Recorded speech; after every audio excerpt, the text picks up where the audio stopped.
The image showed a man in a perfectly tailored suit at what appeared to be a technology conference, standing before a massive display of sustainable energy infrastructure. Despite the professional setting, Jody felt an immediate jolt of recognition: the confident posture, the intense focus in his eyes, and yes, the small scar above his right eyebrow. "That's him," she confirmed quietly. "Then it definitely was Daniel Holiday," Esther said with renewed confidence, beginning to search more extensively. Founder and CEO of Holiday Enterprises. The company specializes in sustainable technology solutions, everything from carbon capture facilities to renewable energy grids to water purification systems. She pulled up article after article, turning the tablet so Jody could see. Holiday Enterprises secures $1.2 billion Norwegian contract for carbon recapture. Daniel Holiday named Innovator of the Decade by Tech Forward magazine. Holiday's Green Revolution: How One Man's Vision is Reshaping Global Energy. His net worth is estimated at $28.40 billion, Esther continued, scrolling through financial reports. Though much of that is tied to company ownership rather than liquid assets. He founded Holiday Enterprises 15 years ago with patented battery technology he developed while at MIT. Jody listened with growing disbelief as Esther outlined the empire of the man she had spent one night with. The scope of his wealth and influence seemed almost fictional in its magnitude. "He's notoriously private," Esther added, showing an article titled "The Invisible Billionaire" from Business Monthly. "Rarely gives interviews, almost never appears on television, attends only industry-specific events rather than social gatherings. The Meridian night was highly unusual. I wasn't exaggerating when I said I'd never seen him at that kind of venue before. Which explains why I couldn't reach him through conventional channels," Jody murmured. "His privacy barriers must be extensive." "Beyond extensive," Esther confirmed. "Look at this: he doesn't use social media, has no public email, maintains no personal website. Even his corporate communications go through multiple layers of management." One journalist described trying to interview him as more difficult than gaining access to the Pope. Jody sank back in her chair, the enormity of the challenge becoming clearer. "I need to inform him about this pregnancy before making final decisions. Not for financial support or personal involvement, but because ethically, he deserves to know." "Agreed," Esther said, tapping her legal training.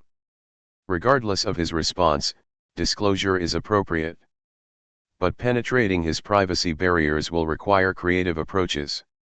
Esther turned her tablet toward Jody, opening a detailed corporate profile of Holiday Enterprises. "We need to understand exactly who we're dealing with here." The company overview revealed a technological empire far more extensive than Jody had realized. Holiday Enterprises comprised 17 subsidiary companies spanning clean energy production, carbon recapture technology, sustainable infrastructure development, and biomedical engineering. Its headquarters occupied a striking glass tower in downtown Boston, with additional major facilities in Norway, Singapore, Kenya, and Brazil. "His core business is environmental technology," Esther explained, scrolling through the corporate structure. "He started with revolutionary battery storage systems that made renewable energy practical for large-scale implementation. Then expanded into carbon recapture, agricultural sustainability, water purification, and most recently, medical technology applications." "The Holiday Pediatric Research Center," Jody murmured, the connection suddenly clear. "That's why he donated the wing to Boston Children's. It's an extension of his company's biomedical division." "Exactly. He's not just wealthy, he's wealthy with purpose," Esther continued, pulling up financial reports. Holiday Enterprises is valued at approximately $67 billion, making it one of the largest privately held companies in America. And unlike most corporations of this size, he maintains controlling interest over 60% ownership. Jody stared at the figures, trying to comprehend their magnitude. "So he personally controls a company worth tens of billions of dollars. And he's built it all in 15 years, Esther added, showing a timeline of the company's growth. Started with one patent for advanced battery technology he developed at MIT. Refused venture capital that would have diluted his control, took on minimal debt, and expanded through reinvested profits. It's unprecedented growth without the typical corporate compromises. The professional portrait that emerged was intimidating in its excellence. Daniel Holiday wasn't merely wealthy, he was a genuine innovator whose technologies were reshaping global energy systems. Not just powerful but purposeful in applying that power toward environmental and medical advancement.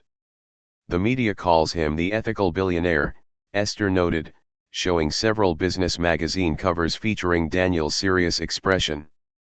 He's rejected numerous defense contracts that would have been enormously profitable, maintains manufacturing facilities with industry-leading labor practices, and implements environmental standards far exceeding regulatory requirements. That aligns with how he spoke about corporate responsibility, Jody acknowledged, remembering their conversations about value-driven metrics rather than pure profit motivations. But here's what makes him truly unusual among the ultra-wealthy, Esther continued, pulling up comparison charts of billionaire philanthropy. Most give away wealth they've already accumulated. Holiday builds social impact directly into his business models.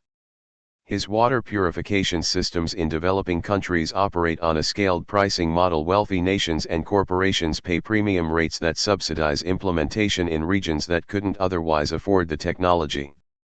The business philosophy reflected the values Daniel had expressed during their conversations: the interconnected systems approach, the recognition that environmental and human well-being couldn't be separated from economic considerations. He's creating a different kind of corporate model entirely, Esther concluded. One that integrates profit with planetary health and human welfare. Jody felt a complex mixture of emotions as Daniel Holiday's true identity and significance became clearer. The man she had connected with so deeply wasn't just wealthy and private, he was a transformative figure whose work touched millions of lives globally.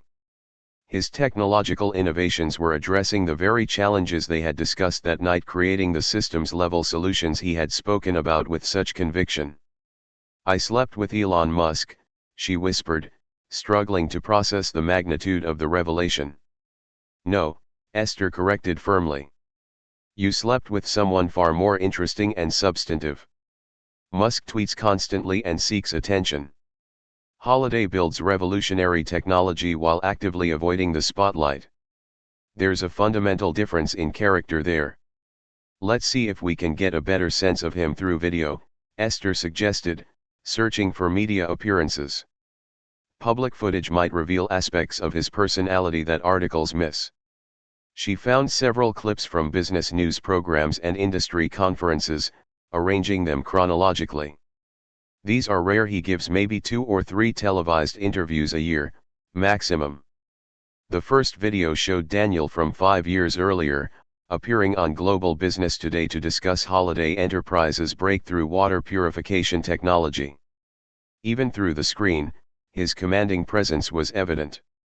He spoke with precision and depth, explaining complex technological concepts in accessible terms without condescension.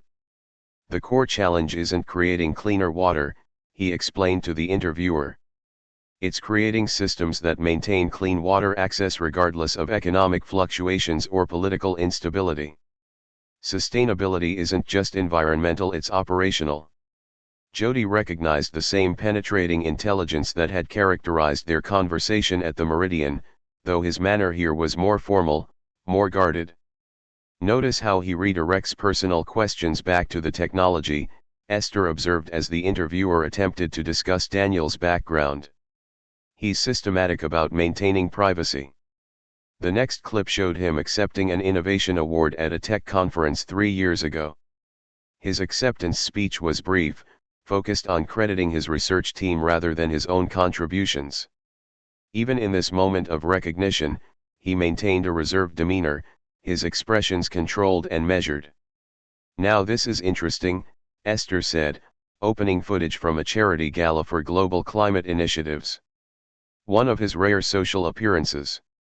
Daniel moved through the crowded event with the same careful distance Jody had initially observed at the Meridian, polite but separate, engaging when necessary but never fully relaxed. Several women approached him throughout the evening, some with obvious romantic interest, but his responses remained courteously detached. "He's essentially the same in public as he was when we first met," Jody noted. "Before our conversation deepened. Which makes your connection with him even more significant," Esther pointed out. "If he typically maintains this level of distance, the fact that he opened up to you is meaningful." The final video was a rare extended interview from a respected documentary series on innovation leaders. Filmed in what appeared to be his office at Holiday Enterprises headquarters, it captured him in a more reflective moment.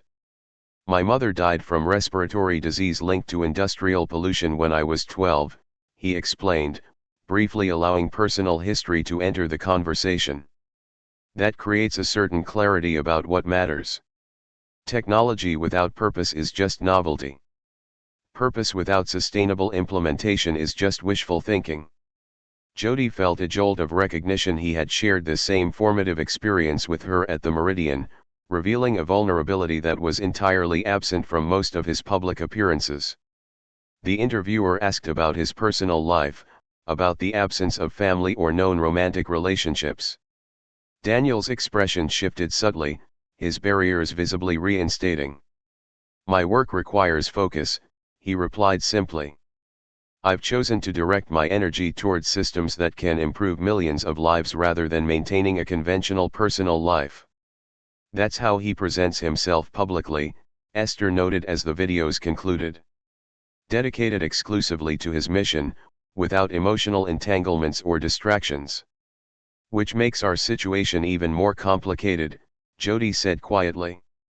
As their research deepened, Esther pulled up aerial photographs of Holiday's various properties, the images revealing a world utterly foreign to Jody's carefully budgeted existence as a physician. "His primary residence appears to be the compound in Massachusetts," Esther explained, showing satellite images of an expansive property set on 50 acres of conservation land outside Boston. The main house, while not ostentatiously large, featured sleek modern architecture integrated seamlessly with the natural landscape. Several smaller structures dotted the property, along with what appeared to be extensive gardens and a private lake. According to property records, the entire estate operates on self-sustaining energy and water systems, essentially a showcase for his company's residential technologies, Esther continued. "The buildings are constructed from experimental carbon-negative materials developed by his materials science division." Additional properties appeared on screen: a cliffside residence in Norway overlooking the fjords, a restored historical building in Singapore's conservation district, a sustainable ranch in Montana that doubled as a wildlife preservation area. Each property incorporates his environmental technologies, Esther noted. "They're as much research facilities as personal residences."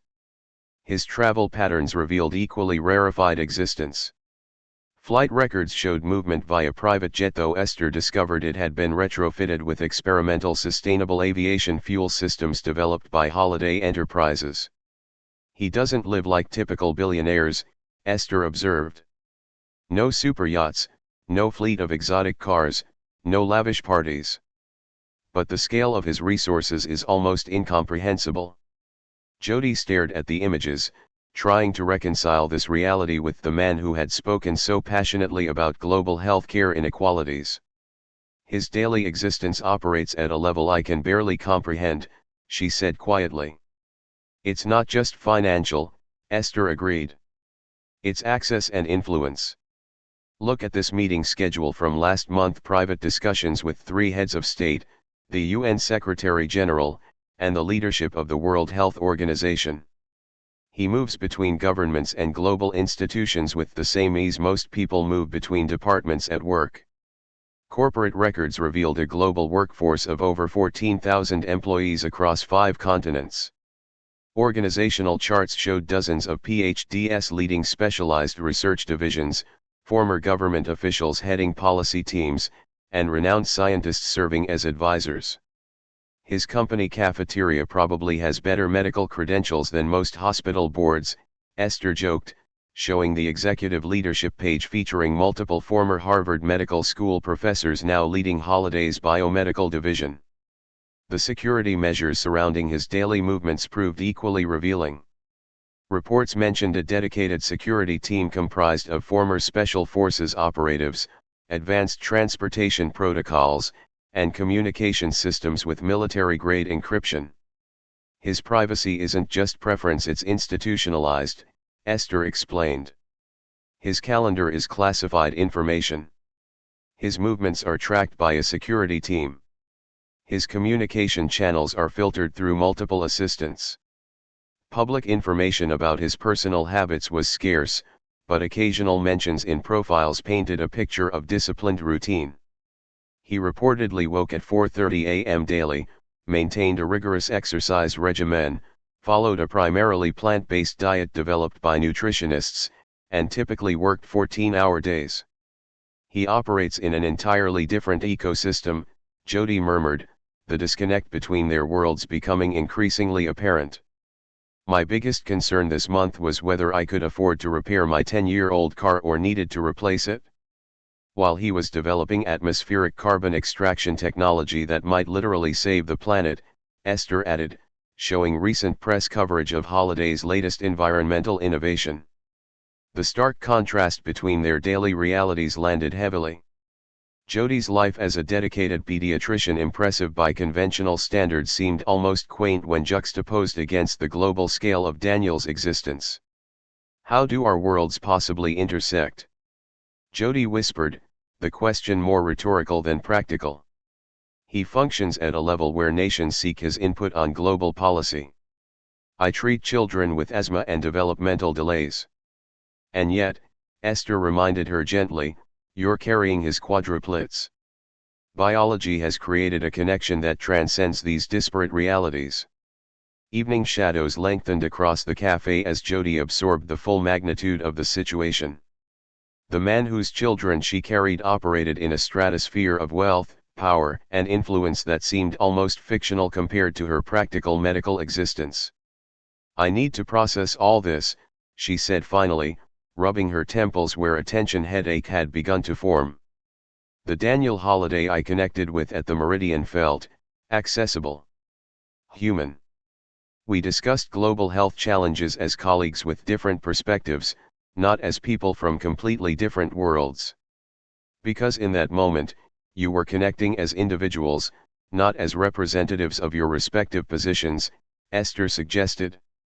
But the practical reality remains: he has resources and security barriers that make ordinary communication nearly impossible. Jody stared into her now cold tea, determination hardening within her despite the overwhelming disparities their research had revealed. I still need to tell him. Regardless of the outcome, regardless of how intimidating his world appears, he deserves to know about these children. Agreed, Esther said, closing her tablet. But the approach requires careful consideration. This isn't a situation where you can simply call his office and leave a message. How do I tell one of the richest men in America that I'm carrying his quadruplets? Jody asked, the question hanging between them with all its implicit complications. How do I even begin that conversation without sounding like someone attempting to exploit a billionaire? That's the challenge, Esther acknowledged. From his perspective, claims of pregnancy would likely trigger immediate suspicion. It's probably something his security team has protocols for handling, given his position. The realization sent a chill through Jody. You think he receives such claims regularly? Anyone with his level of wealth likely has systems for addressing various forms of approach, from investment pitches to romantic pursuits to potential extortion attempts, Esther explained with professional dispassion. Your legitimate medical situation could easily be categorized as a security concern rather than a personal matter deserving his attention. Jody's hand moved protectively to her abdomen, a gesture becoming increasingly natural despite its novelty. These are his children. His genetic legacy. Surely that transcends standard security protocols. If the information reaches him directly, perhaps, Esther said. But your challenge is penetrating the layers of protection that surround him specifically to prevent unexpected personal complications. The irony wasn't lost on Jody. The very systems designed to protect Daniel from fraudulent claims would now obstruct legitimate communication about the most significant possible personal development. "I need a direct approach," she said firmly. "Something that bypasses typical channels and speaks to the man I connected with, not the corporate entity his team protects." The Boston Children's Hospital connection might offer possibilities, Esther suggested. "He funded an entire research wing. There must be some direct line of communication related to that project." "Or the Meridian," Jody added, thinking aloud. "He owns the building. There might be property management contacts that reach him more directly than corporate channels." Fear and determination wrestled within her as they brainstormed approaches: fear of rejection, of disbelief, of being dismissed as an opportunist, determination to fulfill what she viewed as an ethical obligation regardless of obstacles. "What if he doesn't want to know?" she asked quietly, voicing the concern that had lingered beneath their planning. "What if he deliberately constructed these barriers to prevent exactly this type of personal complication?" "Then that becomes information that informs your decisions," Esther replied gently. "But you can't make assumptions about his response before giving him the opportunity to have one." Jody nodded, squaring her shoulders with renewed resolve. "You're right. Whatever choices I make about this pregnancy need to be made with complete information, including his awareness and potential input, even if that input is a decision not to be involved." As they gathered their things to leave, Jody felt the weight of the task ahead: not just informing a man about an unexpected pregnancy, but bridging worlds that operated according to entirely different rules and expectations. "I'll find a way to reach him," she said with quiet certainty. "Not because I need anything from him, not because I expect anything from him, but because it's right. 4 lives are beginning that carry his genetic material. Whatever his response, he deserves the dignity of that knowledge." Esther squeezed her friend's hand supportively. "And if anyone can navigate this impossible situation with integrity and clarity, it's you." Jody offered a small smile, appreciation for her friend's confidence mixing with her own lingering doubts. The path ahead seemed impossibly complex, yet the fundamental principle remained simple: truth mattered, even when inconvenient, even when frightening, even when connecting worlds that seemed designed to remain separate. The digital clock on Jody's bedside table glowed 3:17 a.m., one of the few timepieces in her apartment not currently covered by a spare pillow or blanket. She had systematically obscured all sources of light and sound in a futile attempt to find sleep, but her mind refused to quiet. For the 5th consecutive night, rest eluded her. Each position felt uncomfortable, each moment of near sleep interrupted by another cascade of considerations about the quadruplets growing within her. The medical director in her calculated risks and outcomes with clinical precision, while the woman in her grappled with emotions that defied such analysis. She rose from bed, moving to her darkened living room where her decision-making notes had expanded from a single legal pad to multiple journals, spreadsheets, and medical references spread across her coffee table. In the soft glow of her phone's flashlight, she revisited the options she'd outlined with increasingly detailed pros and cons. Selective reduction to twins, medically safest. Career impact manageable. Highest probability of healthy outcomes for remaining fetuses. Permanent emotional consequences. Continuing with quadruplets, highest medical risk. Career advancement paused indefinitely. Financial strain substantial. All 4 children preserved. Adoption placement, pregnancy risks unchanged. Extended recovery period. Lifelong psychological considerations. Children potentially separated. Each option represented a fundamentally different future, not just for the next few months, but for her entire existence. The physician who had mapped every professional milestone with meticulous precision now faced a life-altering decision where clinical data proved insufficient guidance. Her hand moved unconsciously to her abdomen, still flat but now carrying a knowledge that transformed its significance. 4 distinct heartbeats, 4 developing brains, 4 potential personalities, all with her genetic material, all begun on a night when she had, for once, stepped outside her carefully controlled boundaries. What would you choose? She whispered to her empty apartment, the question directed not to any external wisdom but to some deeper part of herself that might hold answers her analytical mind couldn't provide. As dawn gradually lightened her windows, Jody remained awake, suspended between worlds, the ordered professional existence she had built with such determination and the uncharted territory of maternal consideration that now competed for priority in her decision-making. Week 8 of Jody's pregnancy arrived with physical manifestations she could no longer attribute to stress or overwork. The morning nausea had intensified to the point where she'd been forced to reschedule early patient consultations. Fatigue settled into her bones with unprecedented weight, making her typically brisk hospital rounds feel like marathons. But it was the unexpected dizziness during a department meeting that finally prompted her to schedule a follow-up appointment with Dr. Chen. The episode had been brief but concerning the conference room tilting momentarily as she presented quarterly research outcomes, requiring her to grip the podium until her vision stabilized. "Your blood pressure is lower than I'd like," Dr. Chen noted during the examination, her expression professionally neutral but concerned.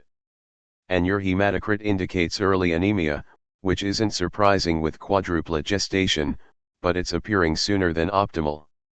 The ultrasound revealed 4 distinct embryos continuing to develop, each with steady cardiac activity. Yet the measurements indicated slight asymmetry between the fetuses, the earliest sign of potential twin-to-twin transfusion syndrome. Fetus B and D are showing a 5% differential in growth parameters, Dr. Chen explained, indicating the measurements on the screen. "Not clinically significant yet, but something we need to monitor closely. The shared placental blood vessels can create uneven distribution of nutrients in multiple gestations." Jody's medical knowledge filled in the implications. If the growth discrepancy progressed, it could lead to one fetus receiving too much blood flow while another received too little, a potentially dangerous complication that might require invasive interventions. Additional tests revealed subclinical signs of strain on her own systems. Her cardiac output had already increased by 15% to accommodate the multiple pregnancy. Kidney function markers showed early adaptations to the increased filtration demands. "Your body is working extraordinarily hard, even for this early stage," Dr. Chen explained, reviewing the results. "With quadruplets, the physiological demands increase exponentially, not linearly. These early adaptations suggest we may face challenges sooner than typical multiple pregnancies." The medical reality was becoming clearer. This pregnancy would not only reshape Jody's life circumstances but would test the physical limits of her body's capabilities. The theoretical risks she had calculated were transforming into measurable clinical indicators, adding urgency to decisions she had hoped to consider more gradually. That evening, Jody sat in her apartment surrounded by medical journals, clinical studies, and statistical analyses on multiple gestations. As both physician and patient, she had gathered every relevant piece of data, reviewed every applicable research finding, and calculated risk assessments with scientific thoroughness. The numbers were sobering. Quadruplet pregnancies carried maternal mortality risks 12 times higher than singleton pregnancies. Premature delivery was virtually certain. NICU stays averaging 8 to 12 weeks were standard. Long-term developmental concerns affected approximately 40% of quadruplets to varying degrees. Yet amid these clinical calculations, another form of knowledge had emerged, one Jody couldn't quantify or graph, but which grew more insistent with each passing day. The connection she felt to these 4 developing lives defied her usual analytical framework. She closed the last journal and pushed the stack of papers away. For 2 weeks, she had approached this decision as she would a complex medical case, gathering data, consulting experts, weighing probabilities. But the clarity she sought hadn't materialized through these methods. Instead, it came in a quiet moment as she placed her hand over her abdomen, feeling the slight rounding that had begun to appear. 4 heartbeats. 4 distinct lives that now existed because of one night when she had allowed spontaneity to override calculation. "I'm keeping all of you," she whispered, the decision settling into place with surprising certainty. "We'll face whatever comes together." The risks remained unchanged. The challenges ahead were formidable. Her career would require significant restructuring. Her financial planning would need complete revision. Her independence would transform into responsibility for 4 entirely dependent lives. Yet the decision brought unexpected peace. For perhaps the first time in her adult life, Dr. Jody Rosenblum had made a life-altering choice not through careful analysis of probabilities but through recognition of a deeper certainty. The path forward would be difficult, perhaps nearly impossible at times, but it was now clear. She would carry these 4 children as long as her body permitted. She would welcome them into the world however they arrived. She would rebuild her life around their existence rather than requiring their existence to accommodate her carefully constructed plans. The decision made, she reached for her phone to schedule an appointment with the hospital board. The conversation about her condition and its implications for her position could no longer be delayed. With her decision to continue the pregnancy made, the question of Daniel's involvement took on renewed urgency. During her pre-dawn deliberations, Jody had created a separate decision tree regarding his notification, evaluating each branch with the same methodical consideration she applied to medical dilemmas. The logical arguments for not pursuing contact were substantial: the extraordinary difficulty of reaching him, the potential for misinterpretation of her motives, the comprehensive independence she had always maintained in her life. She required neither his financial support nor his participation in raising the children. Her professional status and careful savings provided sufficient resources, if carefully managed. Yet repeatedly, her analysis returned to a fundamental principle that transcended practical considerations: people deserved truths that pertained directly to their existence. The same ethical framework that guided her medical practice, respect for autonomy, obligation to inform, commitment to transparency, applied equally to this situation. If their positions were reversed, wouldn't she want to know about children carrying her genetic material? Wouldn't she deserve the opportunity to decide her level of involvement rather than having that choice made for her through omission? "It's not about what I need from him," she explained to Esther during their daily check-in call. "It's about his right to information that fundamentally concerns him. These children are as much a part of his biological legacy as they are mine." Beyond ethics lay practical medical considerations. Complete family medical history could prove crucial for the children's future health care. Genetic predispositions, inherited conditions, medication sensitivities, information that might significantly impact medical decisions throughout their lives. Her independence remained non-negotiable. Whatever his response, involvement, distance, or something between, Jody would maintain primary authority over her pregnancy decisions and the children's upbringing. His wealth and influence did not confer greater parental standing. But first, he needed the opportunity to respond at all, to know that 4 lives carrying his genetic material had begun, to make his own informed choices about his relationship to them. Her moral compass permitted no other conclusion. "He deserves to know," she said with finality. "Even if reaching him requires extraordinary measures, even if his response disappoints, even if it complicates everything. The truth matters." After consulting with Esther on the most effective approach, Jody crafted a message designed to navigate the corporate barriers surrounding Daniel.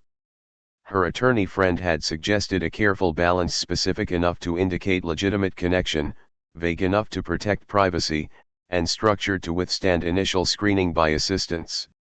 At her desk in the early morning hours, Jody reviewed the final version. Subject: time-sensitive personal matter from Jody Rosenblum, MD. Meridian meeting, April 7. Mr. Holliday. We met at the Meridian on April 7 and spent considerable time discussing global health systems and environmental technology. My emerald dress prompted your comment about sunrise colors over the Amazon rainforest. A significant personal development has occurred as a result of our meeting that requires direct communication. This matter is time-sensitive, private, and has lifetime implications. I am not seeking financial assistance or public connection to you or Holiday Enterprises. As a department head at Boston Children's Hospital, I understand the value of discretion and direct communication on sensitive matters. I request 15 minutes of your time, in whatever format you deem appropriate. Respectfully, Dr. Jody Rosenblum, Head of Pediatric Medicine, Boston Children's Hospital.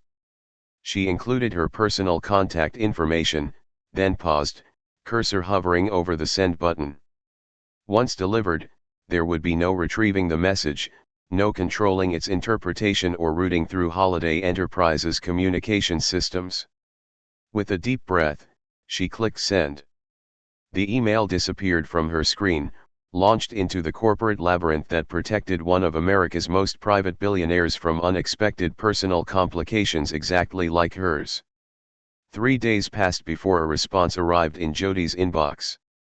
The brief delay had fueled both hope and anxiety. Perhaps the message had reached him directly, perhaps it was being carefully considered rather than summarily dismissed.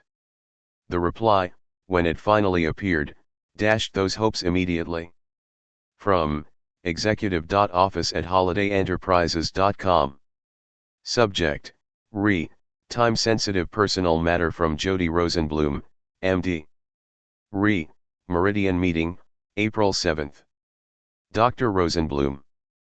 Thank you for your message to Holiday Enterprises. Mr. Holiday's schedule is booked 6 months in advance with critical global initiatives and corporate responsibilities.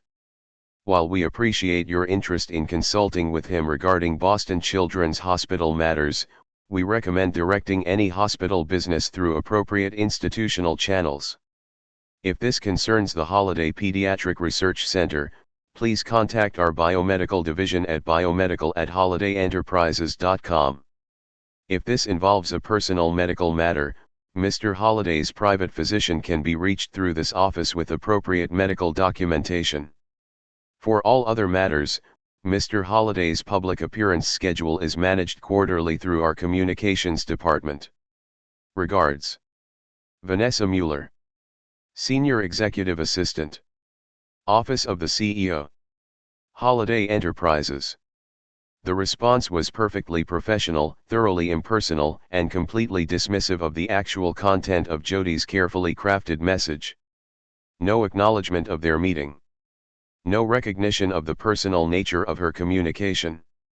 No indication that Daniel himself had ever seen her message. Just a formulaic routing to departmental channels, as if she were a vendor seeking a contract or a charity requesting sponsorship rather than the woman carrying his children. Jody read the email 3 times, her initial disappointment hardening into resolve with each review. The corporate firewall had functioned exactly as designed, filtering unexpected personal communications away from the protected figure at its center. Jody forwarded the dismissive response to Esther with a single line, "Round 1 goes to the corporate barrier." Her friend called within minutes. "That's the standard deflection template," Esther explained, professional experience evident in her assessment. "They probably get dozens of 'I need to speak with Daniel personally' messages daily." "So he never saw my email," Jody concluded, staring out her office window at the Boston skyline where Holiday Enterprises headquarters stood prominently among the towers. "Unlikely. Executive assistants at that level are specifically employed to ensure he doesn't have to deal with unexpected communications." Jody's hand moved to her abdomen, the slight curve now a constant reminder of the 4 lives developing within. Lives that Daniel Holiday had helped create, yet remained completely unaware of behind his walls of wealth and corporate protection. "Then I'll have to find another way," she said, determination hardening her voice. "If the front door is locked, I'll try the side entrance. If that's barred, I'll find a window. This isn't optional, Esther. He deserves to know about these children, and I won't be dismissed by a form letter." "What are you thinking?" Esther asked, recognizing the resolve in her friend's tone. The Holiday Pediatric Research Center dedication ceremony is next month. As department head, I'm scheduled to speak. He funded the entire wing. Protocol would dictate his attendance. That's public, though. You need privacy for this conversation. It gets me in the same room with him, Jody countered. From there, I can create an opportunity for direct communication. No assistants, no gatekeepers, no corporate filters. As she spoke, Jody opened her calendar and began reorganizing appointments to accommodate her plan. The medical director who had built her reputation on careful preparation and methodical execution was now channeling those same qualities toward a different objective, penetrating the barriers surrounding Daniel Holiday. Whatever it takes, she whispered as she worked, the words both promise and declaration. These children will not begin their lives as secrets or inconveniences. Their father will know they exist, even if I have to personally deliver the message to his doorstep. The Boston Medical Innovation Gala transformed the city's historic Franklin Hall into a showcase of wealth meeting medicine. Crystal chandeliers cast golden light across the marble floors where hospital administrators mingled with corporate donors, research scientists networked with venture capitalists, and medical breakthroughs were quietly negotiated over champagne and canapes. Jody adjusted the drape of her midnight blue gown, specifically designed to accommodate her changing body while maintaining professional elegance. At 14 weeks pregnant with quadruplets, her condition was now visible enough to prompt notice without yet requiring medical accommodation. The maternity specialist had assured her that her current good health was promising, though cautioned that the true challenges lay in the months ahead. Dr. Rosenblum, Dr. Ellsworth, the hospital board chairman, approached with a wealthy couple in tow. Allow me to introduce the Harringtons.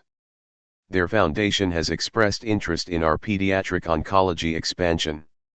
Jody shifted smoothly into her role as department representative, outlining the hospital's innovative approaches to childhood cancer treatment with practiced precision. Her professional accomplishments still commanded respect, even as her visible pregnancy generated whispered speculation throughout the medical community.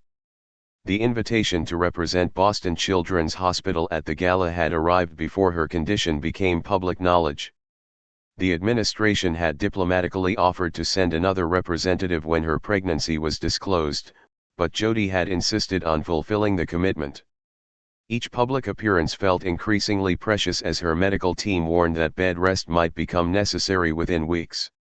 The survival rates for pediatric leukemia have improved dramatically, she explained to the potential donors, but our goal is reducing treatment toxicity while maintaining those outcomes. As she spoke, her peripheral awareness registered familiar faces throughout the hall: colleagues, competitors, collaborators from the interwoven world of Boston medicine. None of them, however, was the one face she had meticulously prepared herself to possibly encounter tonight.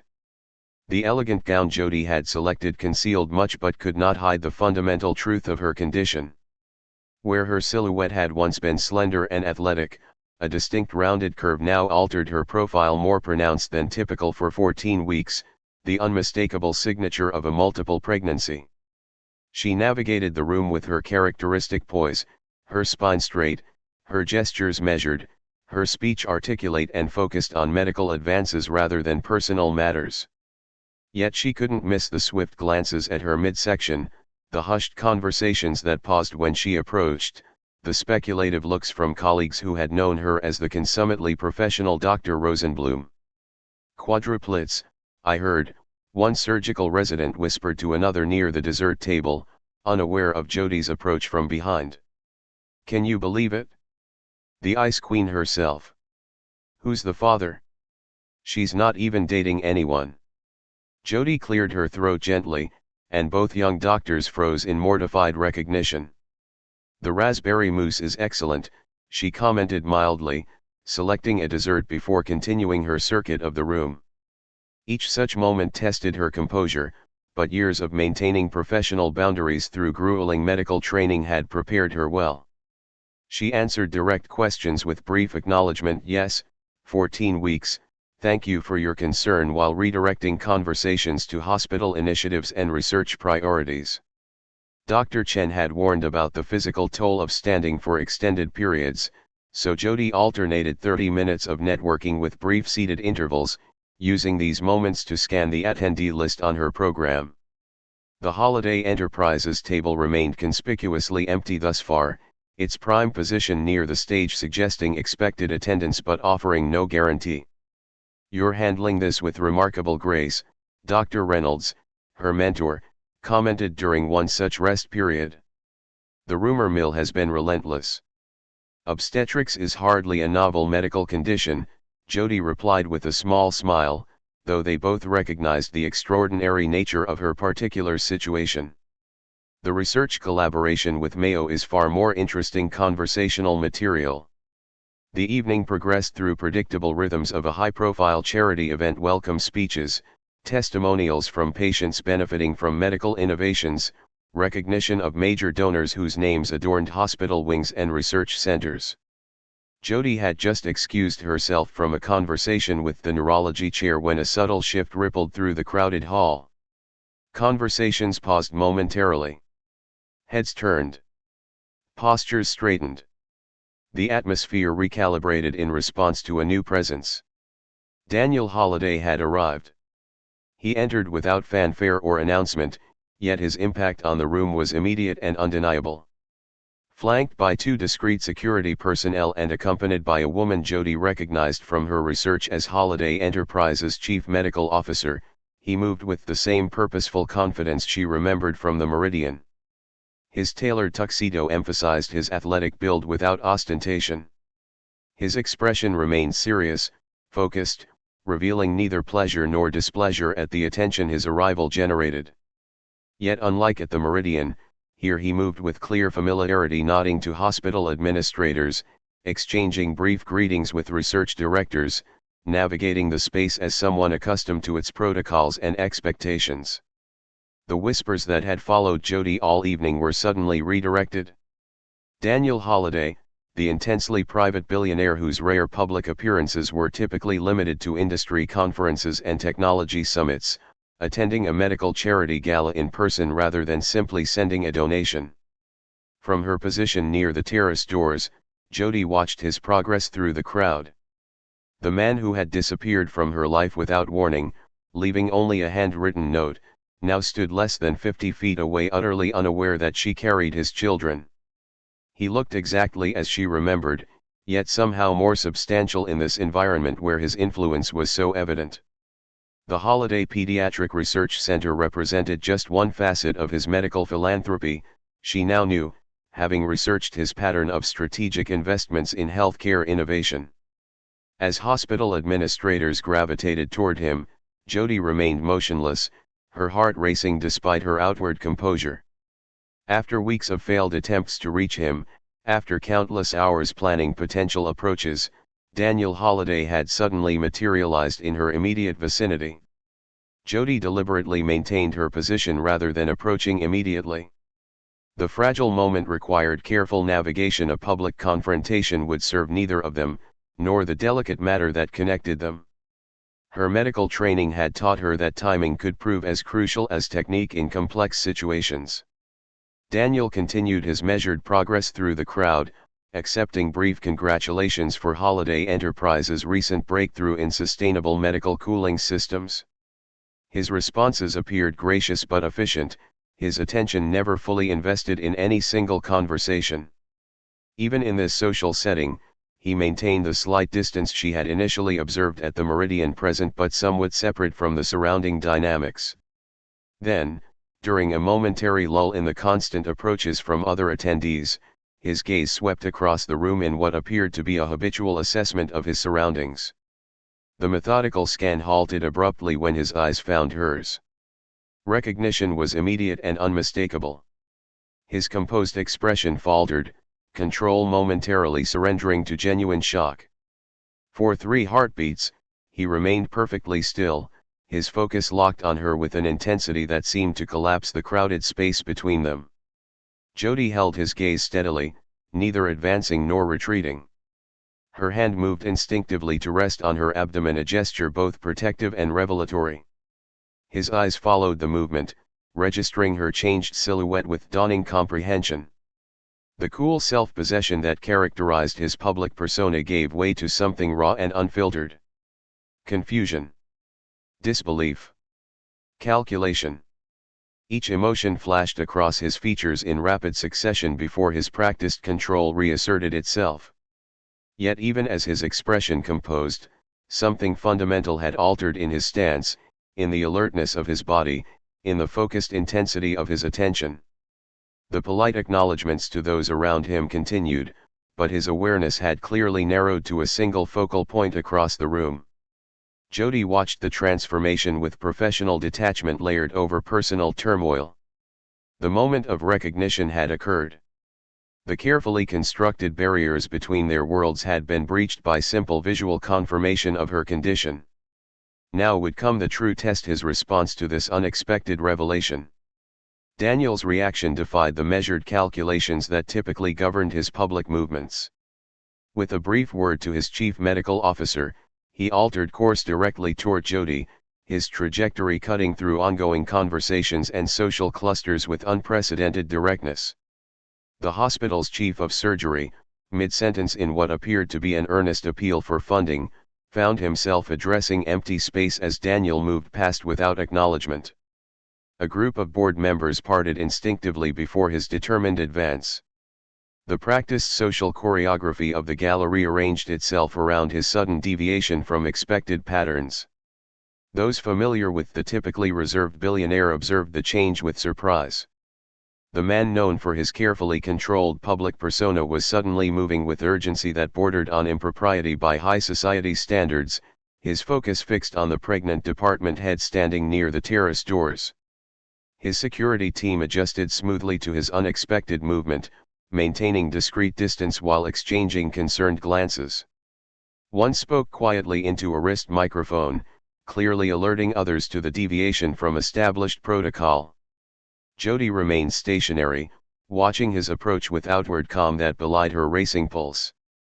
The moment she had envisioned through countless scenarios was unfolding in real time, accelerated by his unexpectedly direct response. He navigated the final cluster of guests separating them, his expression now composed into careful neutrality despite the intensity radiating from his movements. The contrast created an almost physical charge, controlled features masking uncontrolled purpose. Those nearby sensed the tension and instinctively created space, conversations faltering as attention shifted to the approaching figure of Daniel Holliday and the composed but visibly pregnant Dr. Rosenblum awaiting him.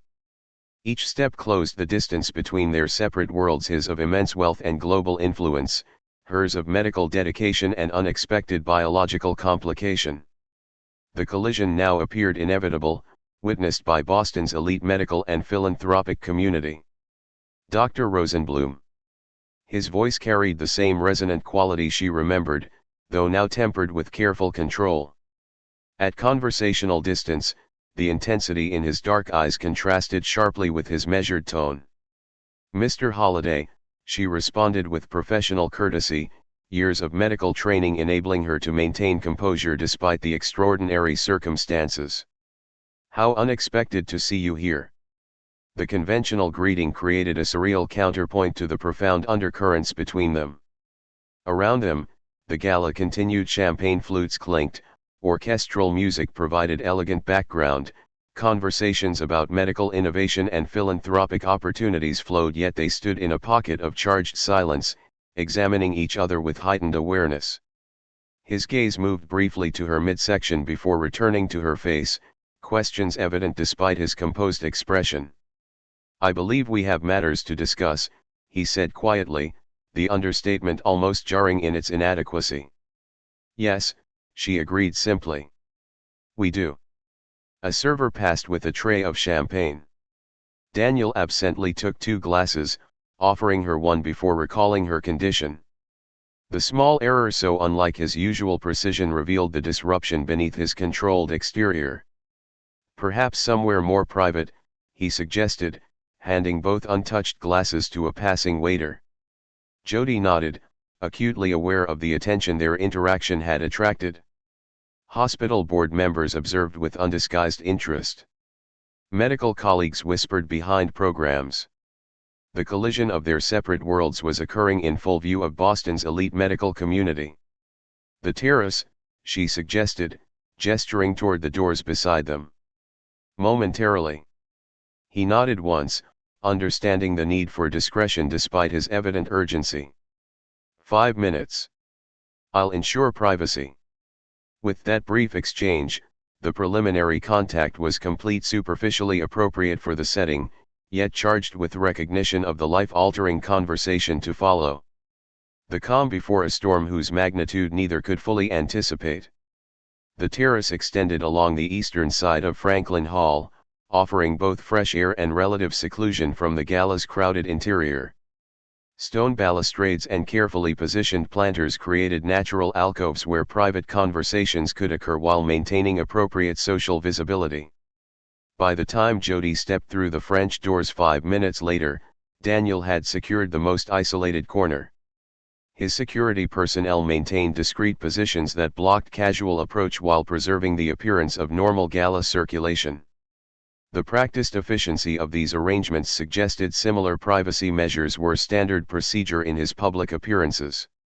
The evening air carried a spring chill that complemented the coolness between them as Jody approached. Daniel stood with his back to the city view, his posture perfectly straight, hands clasped behind him in what she now recognized as a characteristic stance when processing complex information.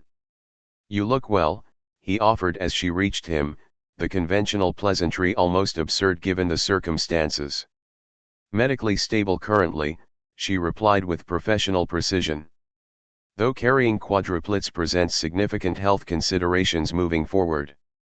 The clinical summary hung between them, simultaneously revealing everything and nothing. Around them, other guests occasionally ventured onto the terrace for air or quiet conversation, but none approached their secluded corner. "I received no communication from you," he stated, his tone carefully neutral despite the implicit question. "I attempted contact multiple times," Jody countered. "Emails to your corporate addresses. Messages with the Meridian management. Even a letter delivered to Holiday Enterprises headquarters. All apparently intercepted by your considerable privacy barriers." His expression tightened slightly, the first confirmation that her messages had indeed never reached him. The realization shifted something in his stance, a subtle relaxation of judgment not yet formed. "Then this meeting is," he began. "Serendipitous," she completed. "Though I was aware Holiday Enterprises traditionally sponsors this gala." Daniel studied her with the calculating assessment she remembered from their first meeting, methodical, thorough, missing no detail. His gaze moved briefly to her abdomen before returning to her face. "You arranged this encounter," he stated rather than asked, certainty evident in his tone. "The timing is too convenient otherwise." "I accepted an invitation extended months ago," Jody corrected calmly. "Though I won't deny hoping you might attend, given your company's sponsorship of the event." A slight frown crossed his features. "So you've been attempting to reach me? Planning potential encounters? Following my public appearance schedule?" Each phrase carried increased wariness. "Looking for opportunity to connect your condition to me publicly?" Jody recognized the underlying assumption immediately, the defensive posture of a wealthy man accustomed to calculated approaches from those seeking access to his resources. It was precisely the reaction she had anticipated and prepared for. "An understandable interpretation from your perspective," she acknowledged. "But fundamentally incorrect." "Yet here we are," he countered, gesturing subtly to her visible pregnancy. "At a high-profile charity event where my attendance was confirmed weeks ago. With you approaching precisely 14 weeks, the conventional timing for pregnancy announcements." His assessment continued with cool precision. "The gathered audience includes Boston's medical establishment, prominent philanthropists, and several media representatives. The setting provides both witnesses and social pressure. Strategically optimal for someone seeking to establish public connection." The analysis was so clinical, so detached from emotional reality, that Jody almost smiled despite the tension. He was applying the same systematic evaluation to their situation that she herself had used when considering potential approaches to contact him. If public leverage were my objective, she pointed out quietly, I wouldn't have suggested this private conversation on the terrace. The pregnancy is yours, Jody stated directly, her medical training evident in her matter-of-fact delivery. Conception occurred approximately 14 weeks ago during our night at the Meridian. I've had no other potential partners within the relevant time frame. Daniel's expression remained carefully controlled, though his posture tensed slightly. I understand your assertion, but surely you recognize that verification would be necessary before. Quadruplets, she interrupted, watching his reaction closely. Monochorionic. 4 distinct embryos, each with cardiac activity, developing in individual amniotic sacs. His composure faltered momentarily, genuine surprise breaking through his guarded expression. Quadruplets? That's extremely rare in natural conception. Approximately 1 in 700,000 pregnancies, she completed, her tone remaining clinical despite the extraordinary nature of the information. The statistical improbability makes paternity testing almost redundant, though I'm certainly amenable to verification once the children are born. Daniel turned slightly, his gaze moving across the Boston skyline as he processed this information. Medical knowledge would inform him of the significantly increased risks and complications associated with such a pregnancy. Financial acumen would calculate the substantial resources required for their care. His rational mind would be assessing implications across multiple dimensions simultaneously. When he turned back, disbelief had given way to measured shock. 4 children, he stated, the words carrying weight beyond their simplicity. Yes, she confirmed. 2 appearing male, 2 female, based on preliminary ultrasound indicators. All currently developing within normal parameters, though the pregnancy is classified as extremely high risk. His composure returned gradually, analytical focus replacing initial surprise. And you verified this with appropriate medical specialists? Confirmed the multiple gestation with advanced imaging. I'm a physician, Mr. Holliday, she reminded him quietly. The diagnosis has been confirmed by Dr. Elaine Chen at Massachusetts General, a leading reproductive specialist. I have complete medical documentation. Something shifted in his expression, the final realization that this was not a mistake, a manipulation, or a misunderstanding, but a biological reality of unprecedented complexity. Daniel reached inside his tuxedo jacket, removing a sleek metal card case. His movements were precise, almost mechanical, as rational problem-solving engaged to address this unexpected development. My private contact information, he explained, extending a minimalist business card with only a phone number engraved on heavy stock. My personal assistant will arrange comprehensive medical coverage immediately. The finest specialists, private nursing, whatever accommodations your condition requires.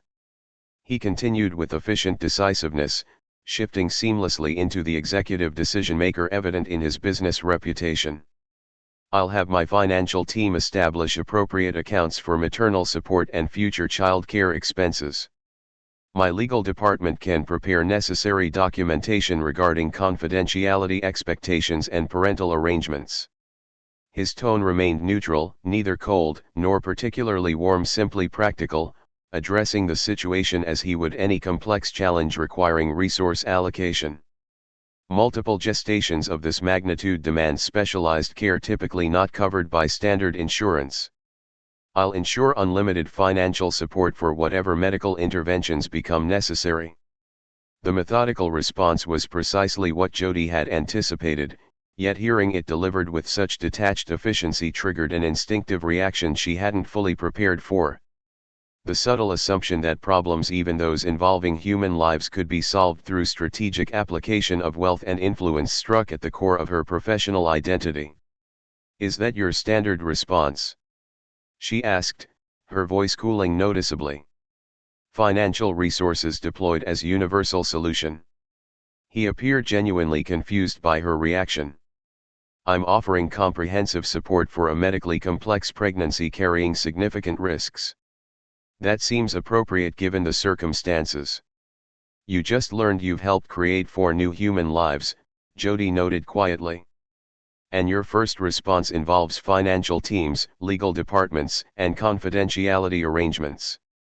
I'm being practical, he countered, his confusion shifting toward defensiveness. Multiple births require substantial resources. I have those resources and am prepared to provide them without limitation. Most women in your situation would consider that a positive response. I didn't come to you for your money, Jody stated firmly, her professional composure unwavering despite the emotion beneath her words. I came because you have a right to know. She maintained steady eye contact, her posture straight despite the subtle weight changes already affecting her balance. These children carry your genetic material. They will exist in this world because of choices we both made that night. Regardless of what relationship you choose to have or not have with them, you deserve to be informed of their existence. The ethical clarity in her declaration seemed to give Daniel pause. He studied her with renewed assessment, as if recalibrating his understanding of her motivations. Most people who manage to penetrate my privacy barriers are seeking something tangible, he observed. Financial gain, business advantage, social connection, media exposure. I'm not most people, Jody replied simply. I'm a physician who believes in informed consent and personal autonomy. You cannot make informed decisions about your relationship to these children if you don't know they exist. She gestured subtly to the card he still held extended between them. My financial situation is stable. I have excellent medical insurance through the hospital, supplemental coverage I've arranged personally, and sufficient savings to accommodate the necessary adaptations to my living situation. Her hand moved to rest protectively over her abdomen.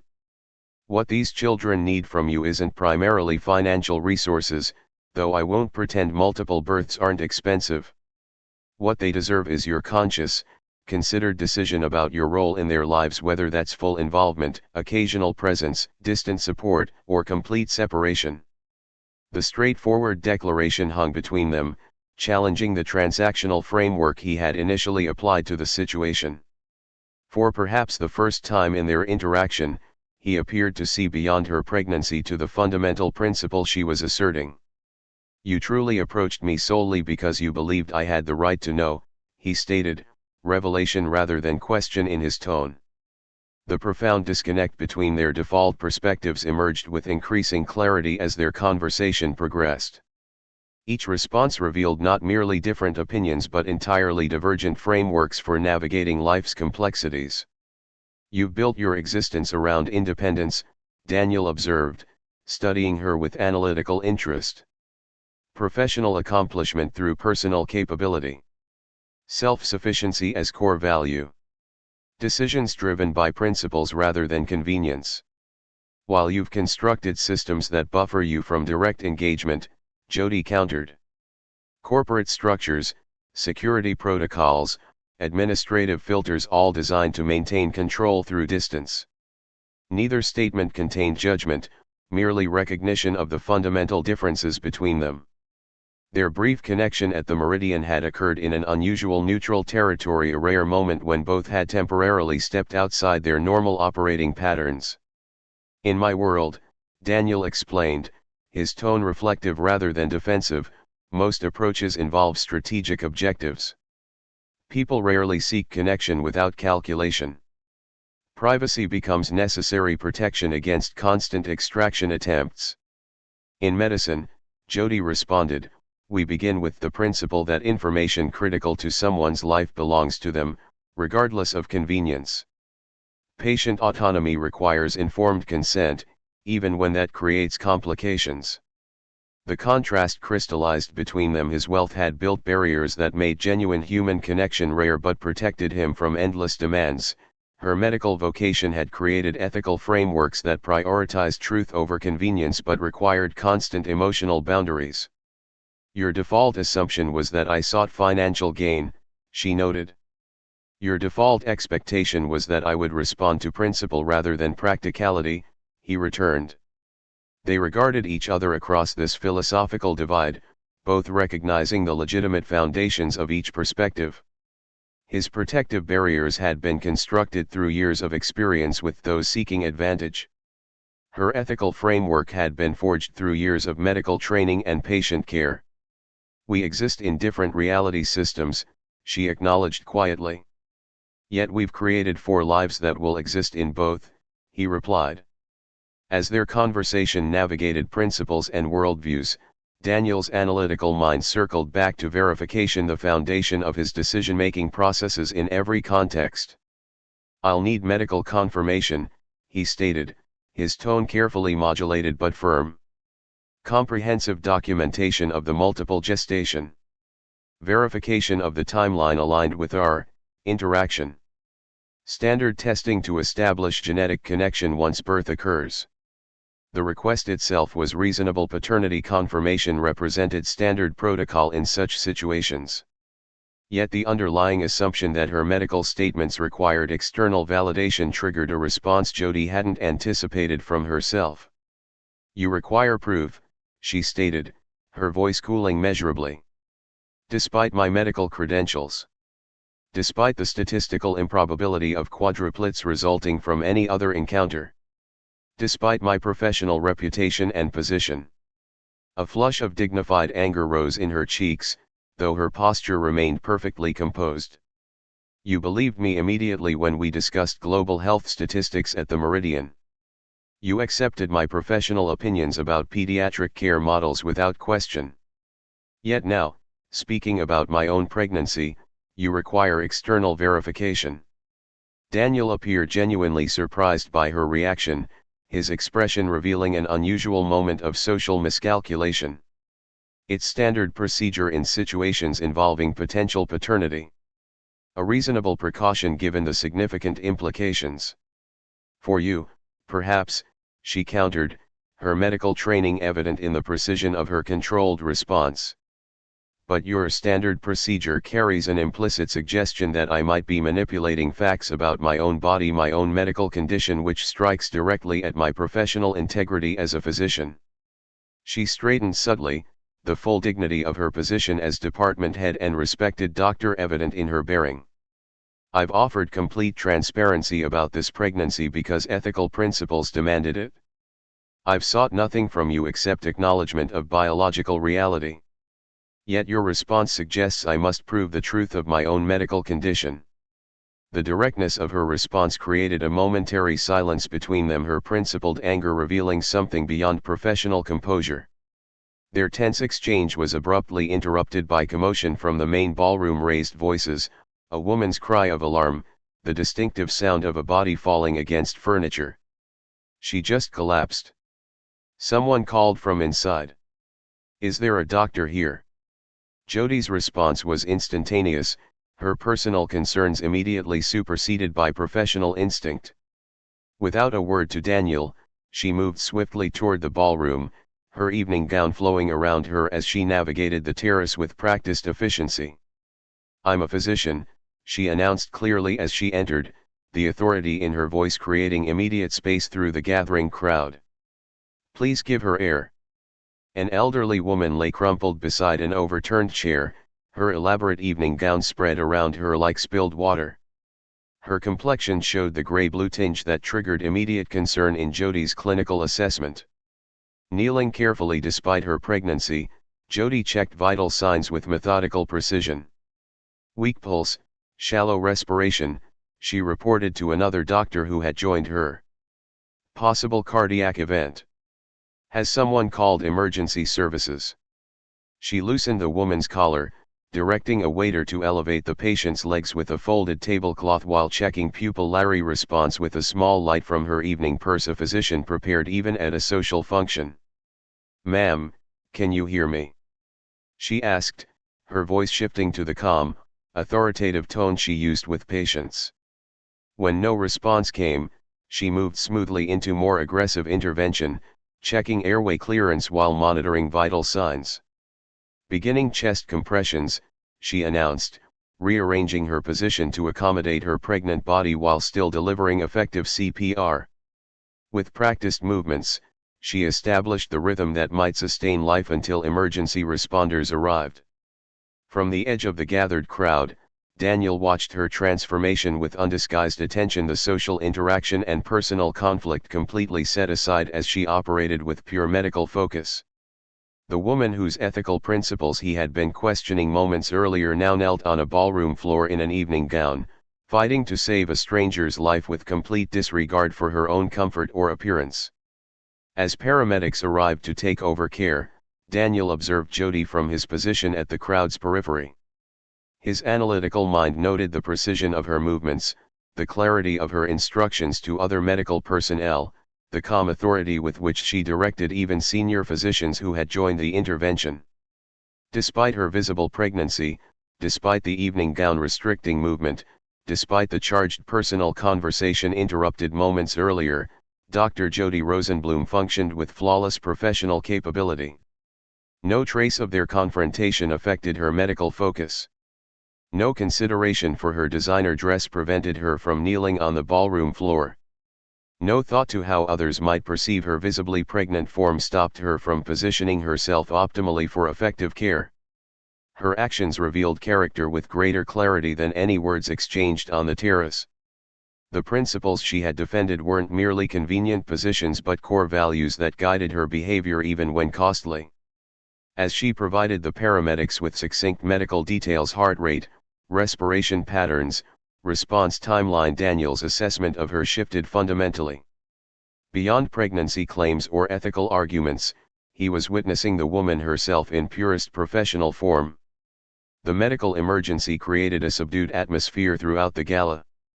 As the elderly patron was transported to Massachusetts General Hospital, stable but requiring further cardiac assessment, conversations resumed with quieter tones and frequent glances toward the ballroom entrance where the incident had occurred. Daniel remained in thoughtful observation as Jody spoke with the event coordinator, providing medical details for their incident report with the same precision she had shown during the emergency itself.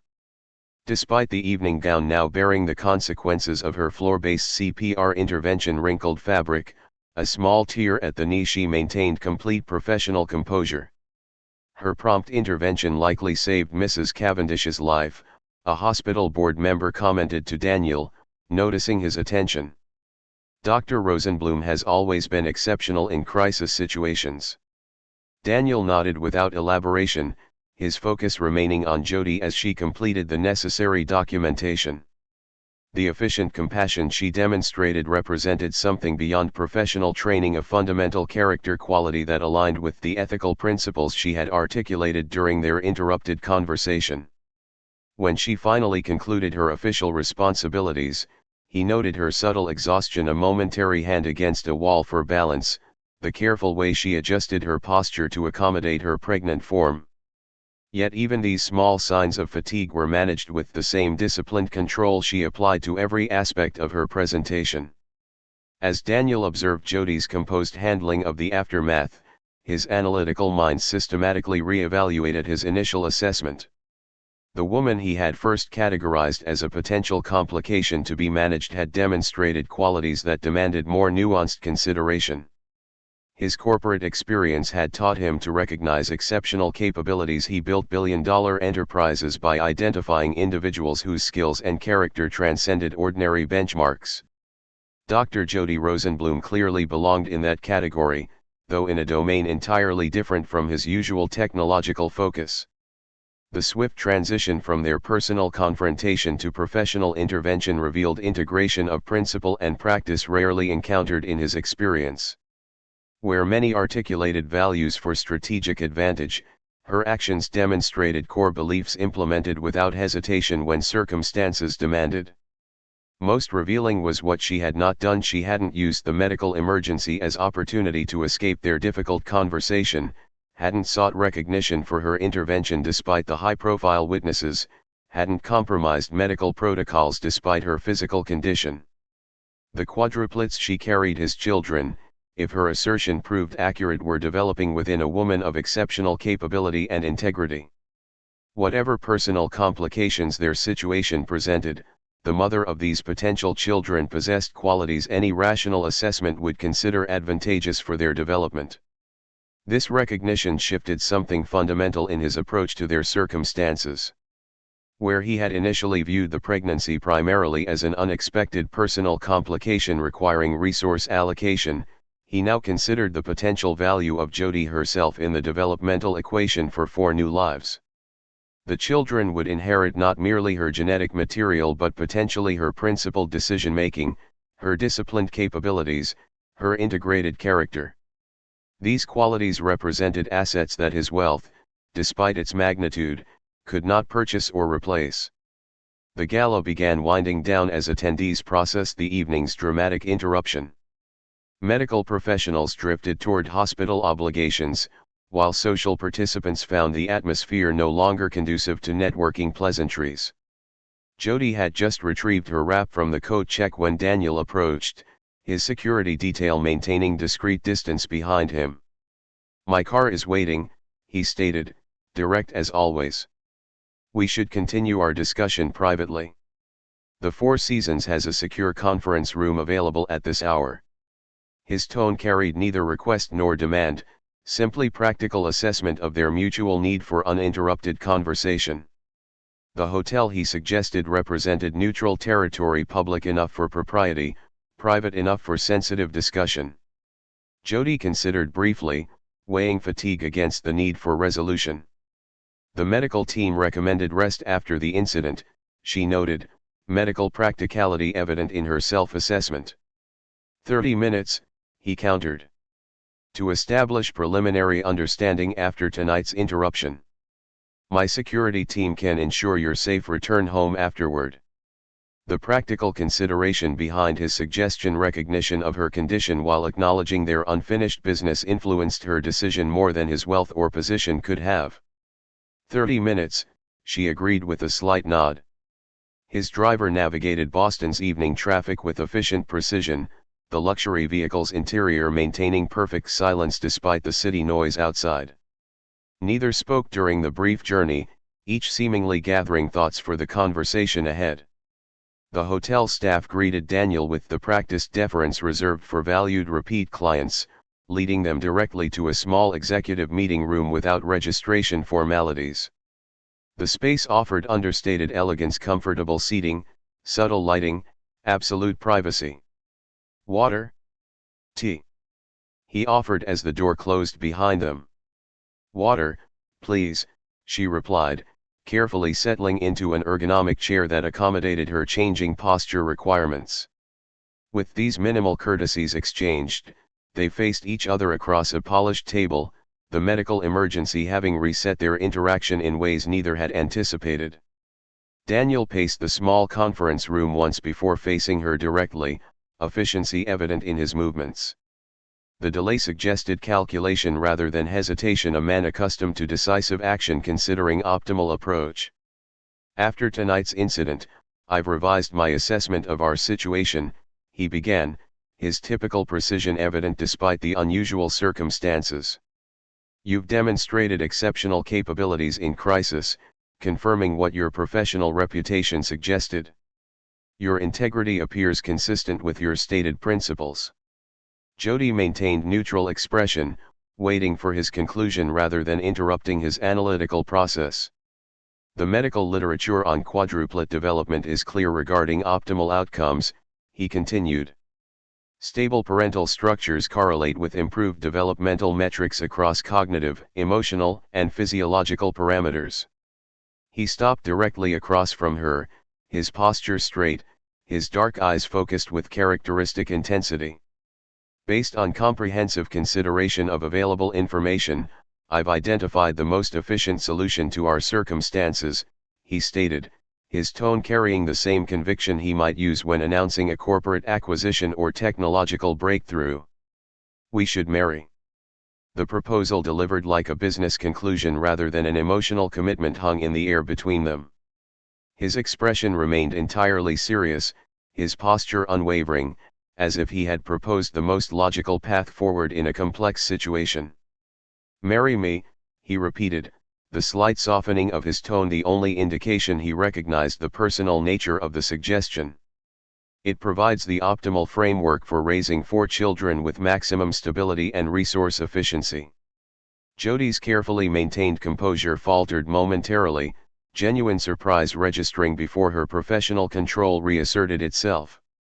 She studied him as if encountering an entirely new person rather than continuing their previous conversation.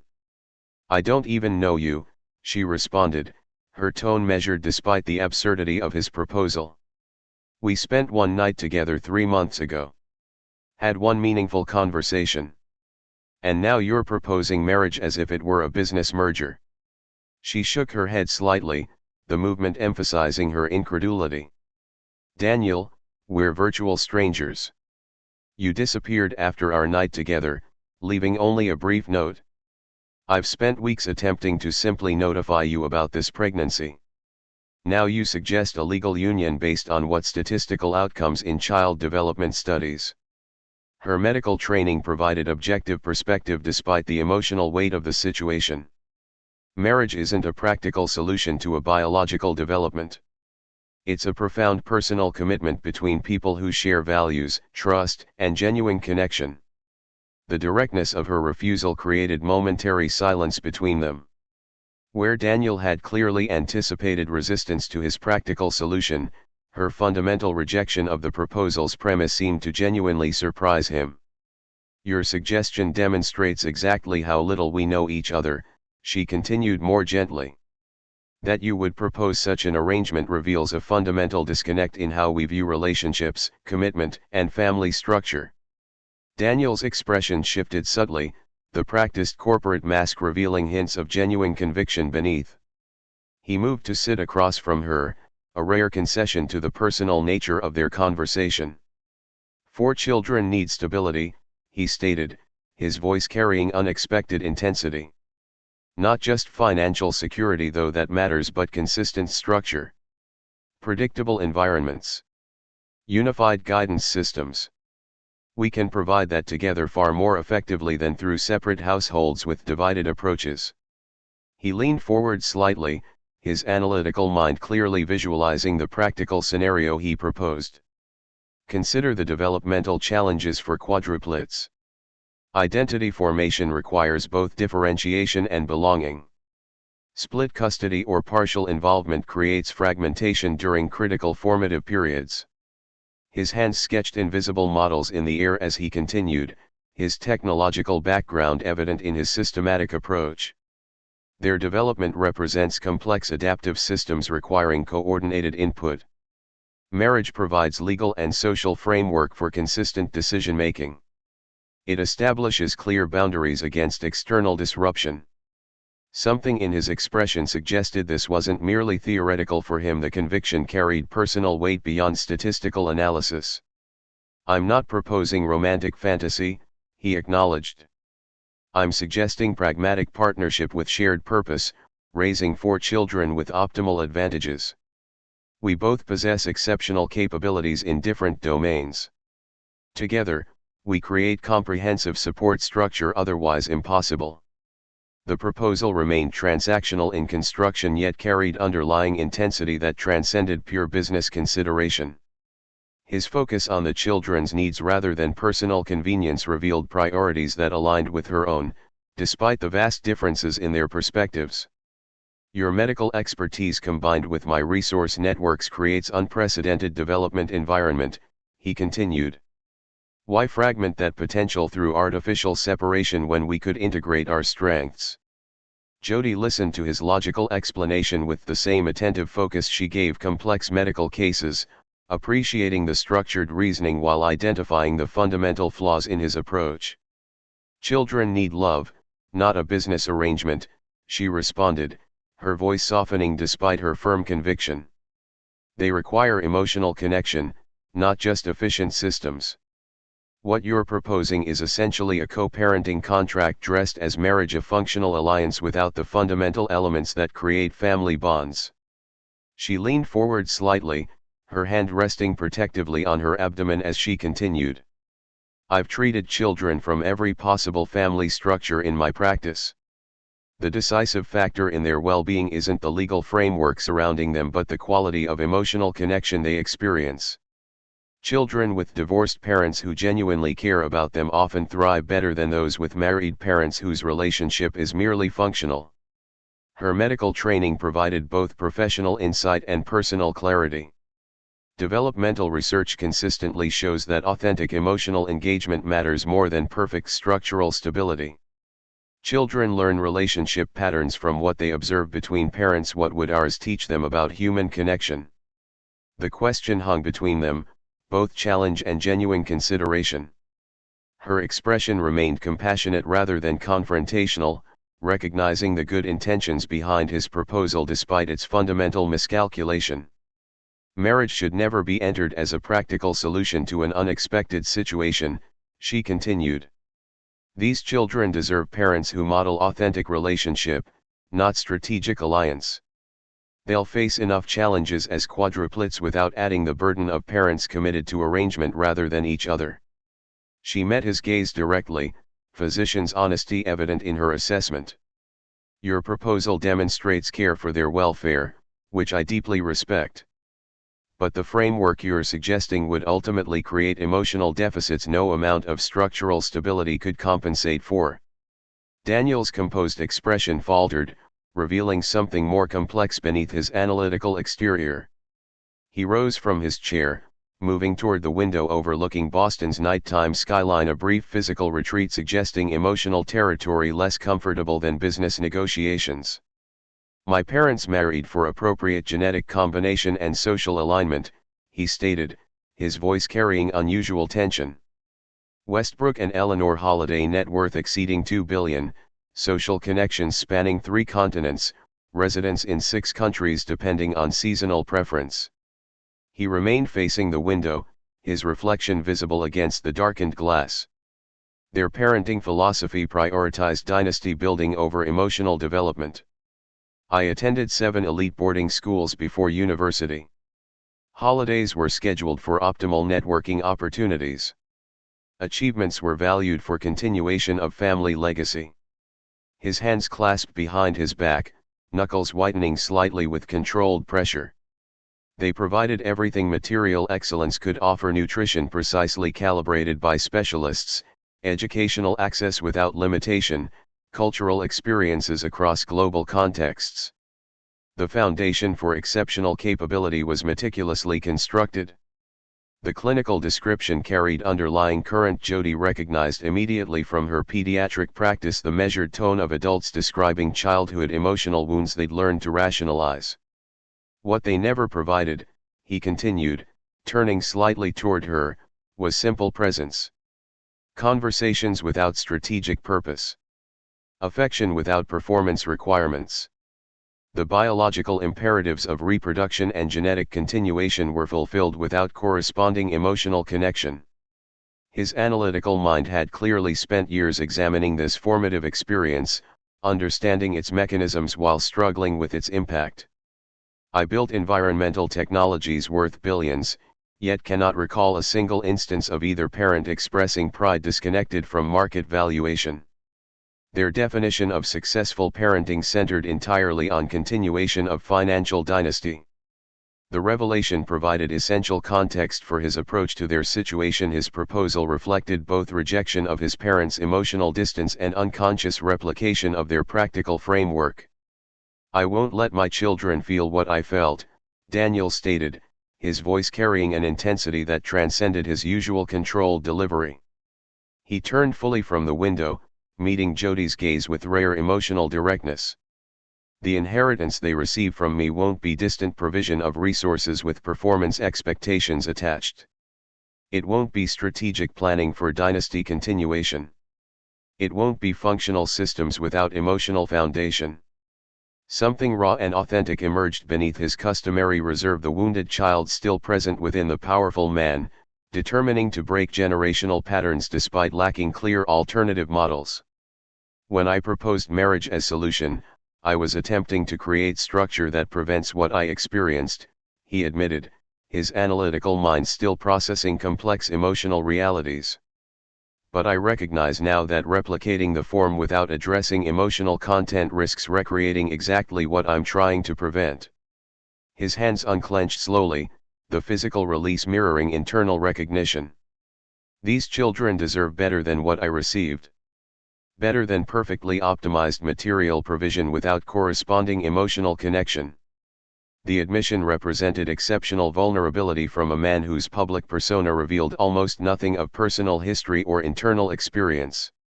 His wealth and power typically insulated him from such exposure, yet here he stood, acknowledging childhood wounds that continued to shape his understanding of family and connection.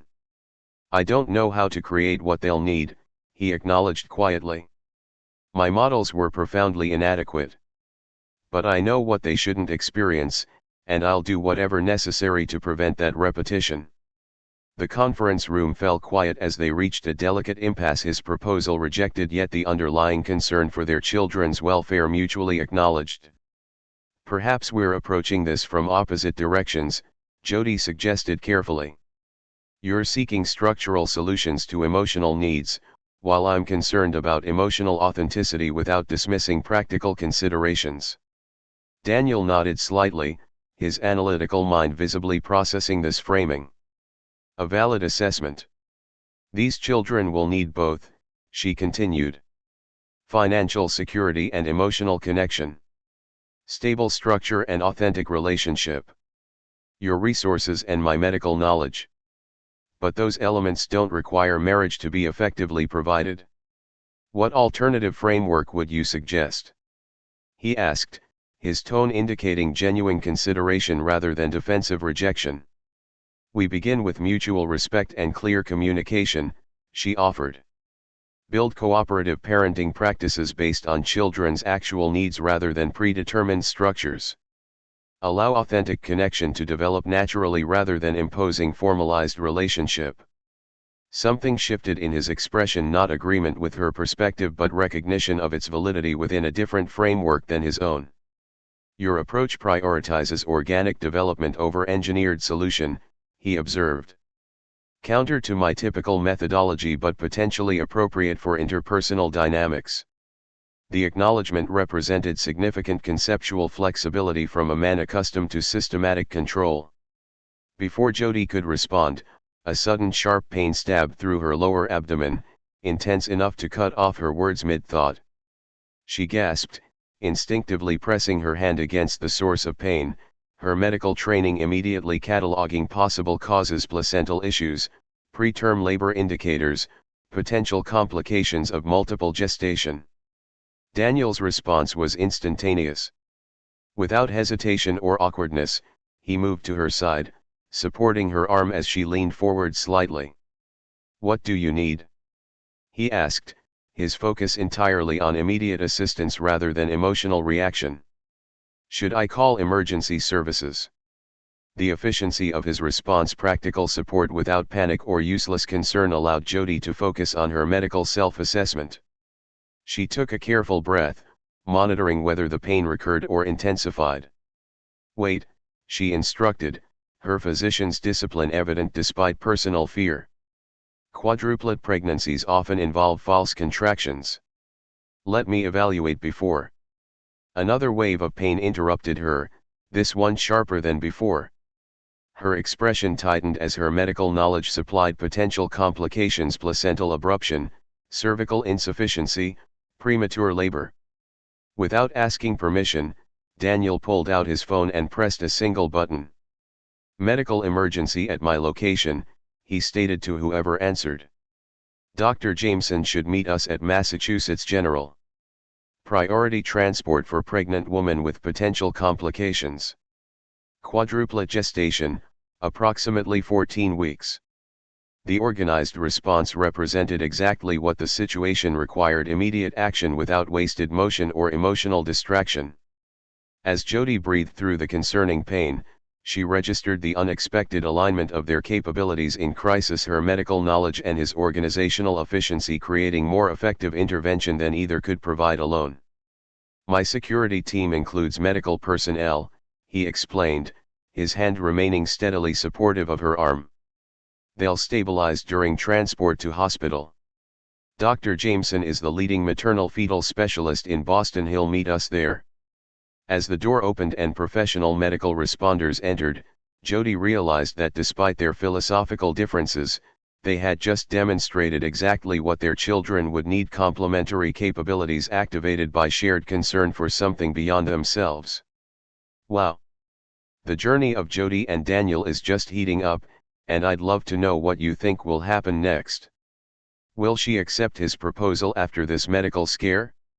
Can they bridge their different worlds, her principles and his wealth? Drop your predictions in the comments below. Will they find a way to co-parent without marriage, or will circumstances pull them closer together? Your thoughts truly help guide the stories I select for future videos, and I promise I read every single comment. Remember, this channel thrives on your engagement. If you're enjoying this emotional journey, hit that like button and subscribe for more compelling stories that touch your heart. The sleek monitoring equipment in the Massachusetts General Hospital private suite displayed 4 distinct heartbeats: steady, strong, reassuring. Dr. Elaine Chen studied the printouts while Jody watched from the adjustable bed, medical knowledge allowing her to interpret the data alongside her physician. Braxton Hicks contractions exacerbated by dehydration and stress, Dr. Chen confirmed, her expression professional but relieved. All 4 fetuses show normal cardiac activity and appropriate development for 14 weeks. No signs of cervical changes or placental compromise. Jody nodded, the medical explanation aligning with her self-diagnosis once the initial pain had subsided. The 4 fluids had already improved her physical comfort, though fatigue remained evident in her posture. However, Dr. Chen continued more seriously, this episode represents an important warning sign. Multiple gestation pregnancies require significantly reduced stress levels compared to singleton pregnancies. Your current work schedule and living arrangements present concerning factors for maternal and fetal well-being. The medical directive was clear: despite its gentle delivery, major lifestyle modifications were no longer optional but necessary for pregnancy continuation. The autonomy Jody had fought to maintain now faced biological limitation beyond professional opinion. I'm recommending modified bed rest effective immediately, Dr. Chen stated. Limited professional duties, no hospital rounds, minimal standing periods, and significantly reduced stress exposure. These measures aren't negotiable if we're aiming for optimal outcomes. The physician's gaze moved briefly to the 4 heartbeat monitors, the unspoken implication clear: sustaining 4 developing lives would require sacrifices beyond what Jody had anticipated, regardless of her determination or professional position. Throughout Jody's 24-hour hospital stay, Daniel maintained quiet, consistent presence that surprised the medical staff and Jody herself. Unlike typical anxious partners pacing hallways or demanding updates, he created efficient support systems without emotional display, arranging specialized medical consultations, ensuring optimal nutrition delivery, establishing privacy protocols that kept press and curious colleagues at bay. He worked remotely from a corner of her suite, laptop open but attention available whenever medical personnel entered. His questions to specialists were precise, focused on actionable information rather than reassurance seeking. When not working, he read medical literature on multiple gestations with the same concentrated focus he applied to technological innovation. The fetal monitoring equipment could be improved, he noted during a quiet moment between nurse checks. The current interface requires unnecessary interpretation steps. I'll have my biomedical team examine potential refinements. The statement revealed his approach to concern practical problem solving rather than emotional expression. Yet the consistent way he oriented his chair to maintain visual connection with Jody's monitoring displays conveyed genuine investment beyond mere responsibility. As Jody's discharge approached, Daniel presented a practical solution with the same direct efficiency he applied to business negotiations. Standing at the foot of her hospital bed, hands clasped behind his back, he outlined his proposal. The guest house on my estate provides optimal conditions for your required rest. Recently renovated as a self-contained residence with full accessibility features. Private but with immediate access to medical support if needed. His presentation continued with logical precision. I've arranged for Dr. Chen's recommended monitoring equipment to be installed. The property includes gardens suitable for limited approved exercise. My security team ensures complete privacy from media or unwanted visitors. The offer concluded with characteristic directness. The best medical care, no stress, no strings attached. Completely separate living space with your own staff. My residence remains in the main house, maintaining appropriate boundaries. He anticipated her concerns with prepared responses. Your mother can visit without security clearances. Medical specialists can access without restrictions. The arrangement is temporary solely for pregnancy duration with formal agreement documenting all terms. His expression remained neutral, focused on practical benefits rather than emotional appeal. The medical advantages are significant. Your current apartment requires stair navigation and lacks immediate support systems. My property eliminates these risk factors.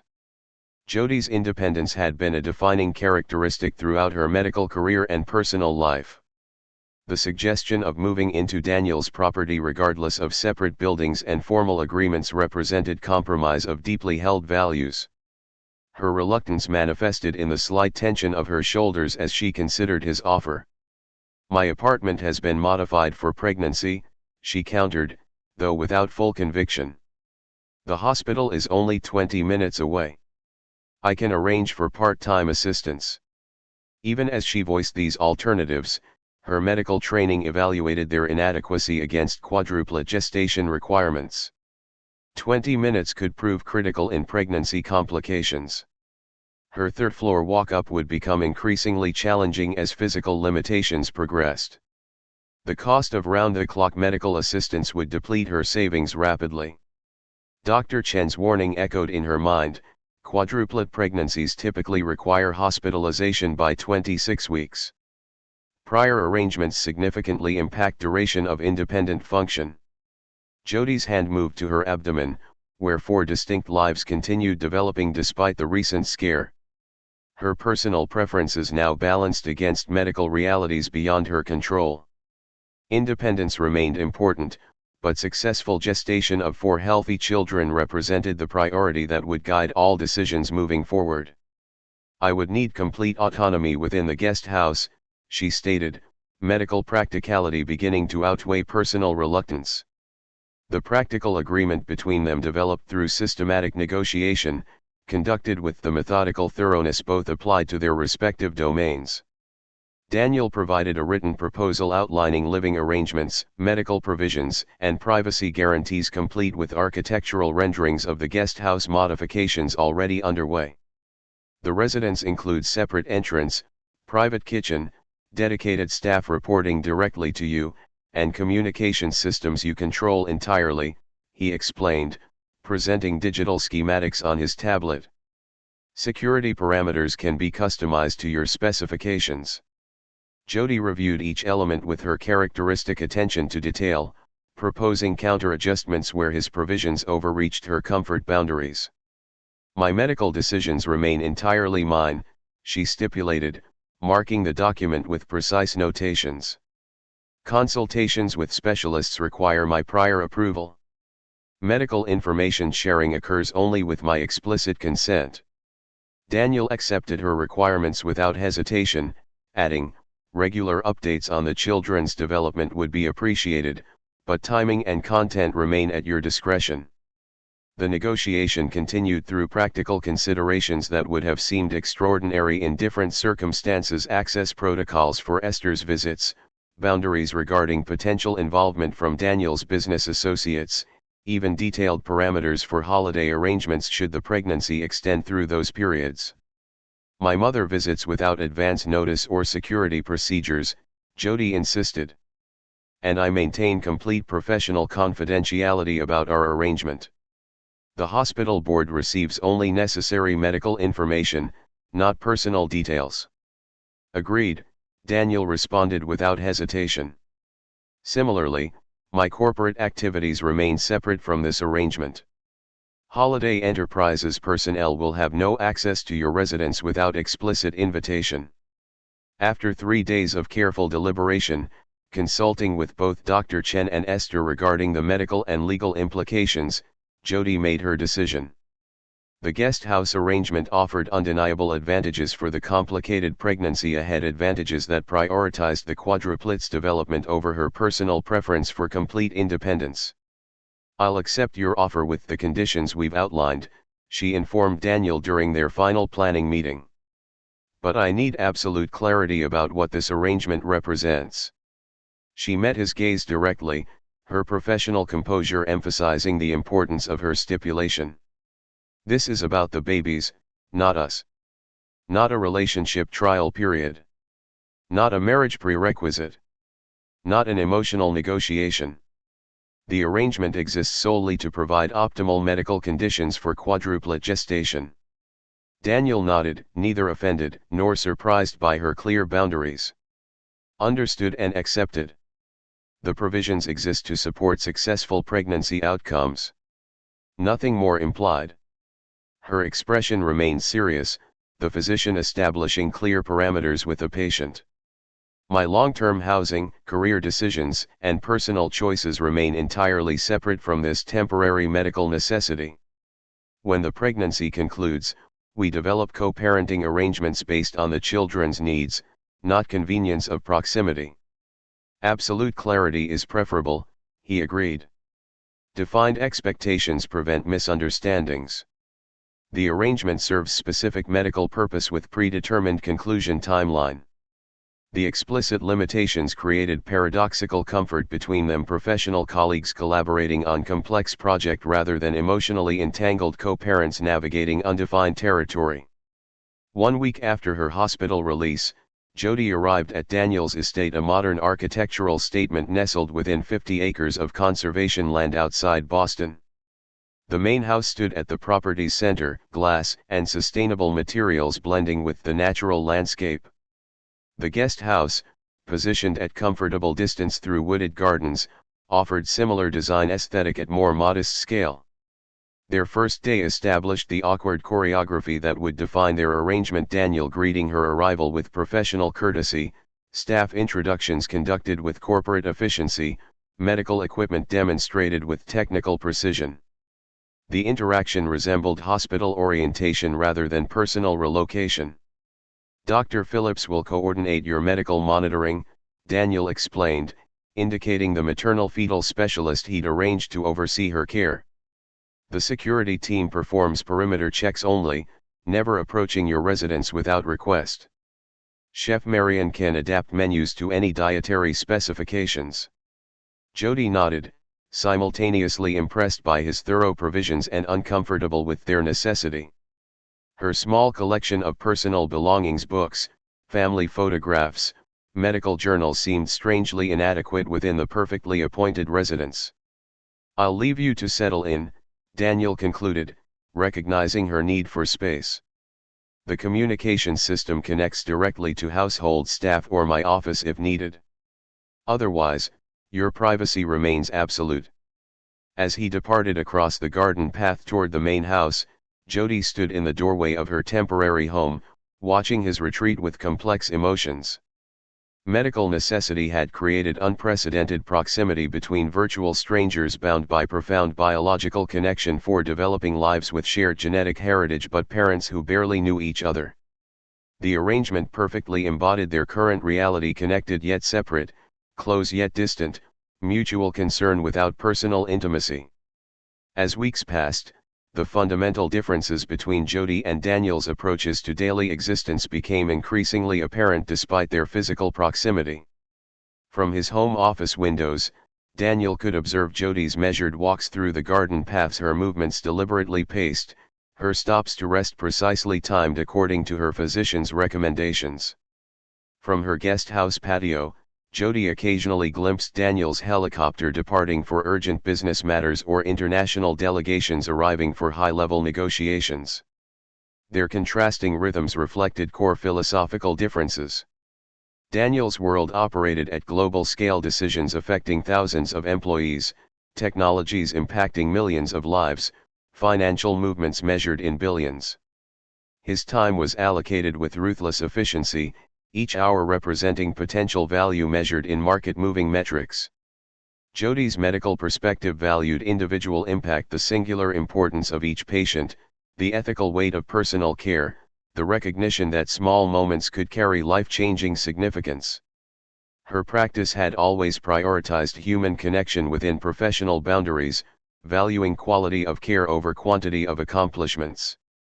These divergent value systems occasionally intersected during brief encounters on the property. Daniel's helicopter returning as Jody completed her evening garden circuit, household staff delivering meals to both residents simultaneously, medical personnel providing updates that concerned them both. Within his glass-walled command center, Daniel's existence operated at rarefied elevation few humans ever experienced. Video conferences with prime ministers discussing national energy infrastructure alternated seamlessly with investment decisions affecting markets across continents. His typical Tuesday might include negotiating carbon capture implementation with Nordic governments, redirecting research priorities for 300 scientists, and allocating billions toward experimental technologies that might reshape global climate trajectories.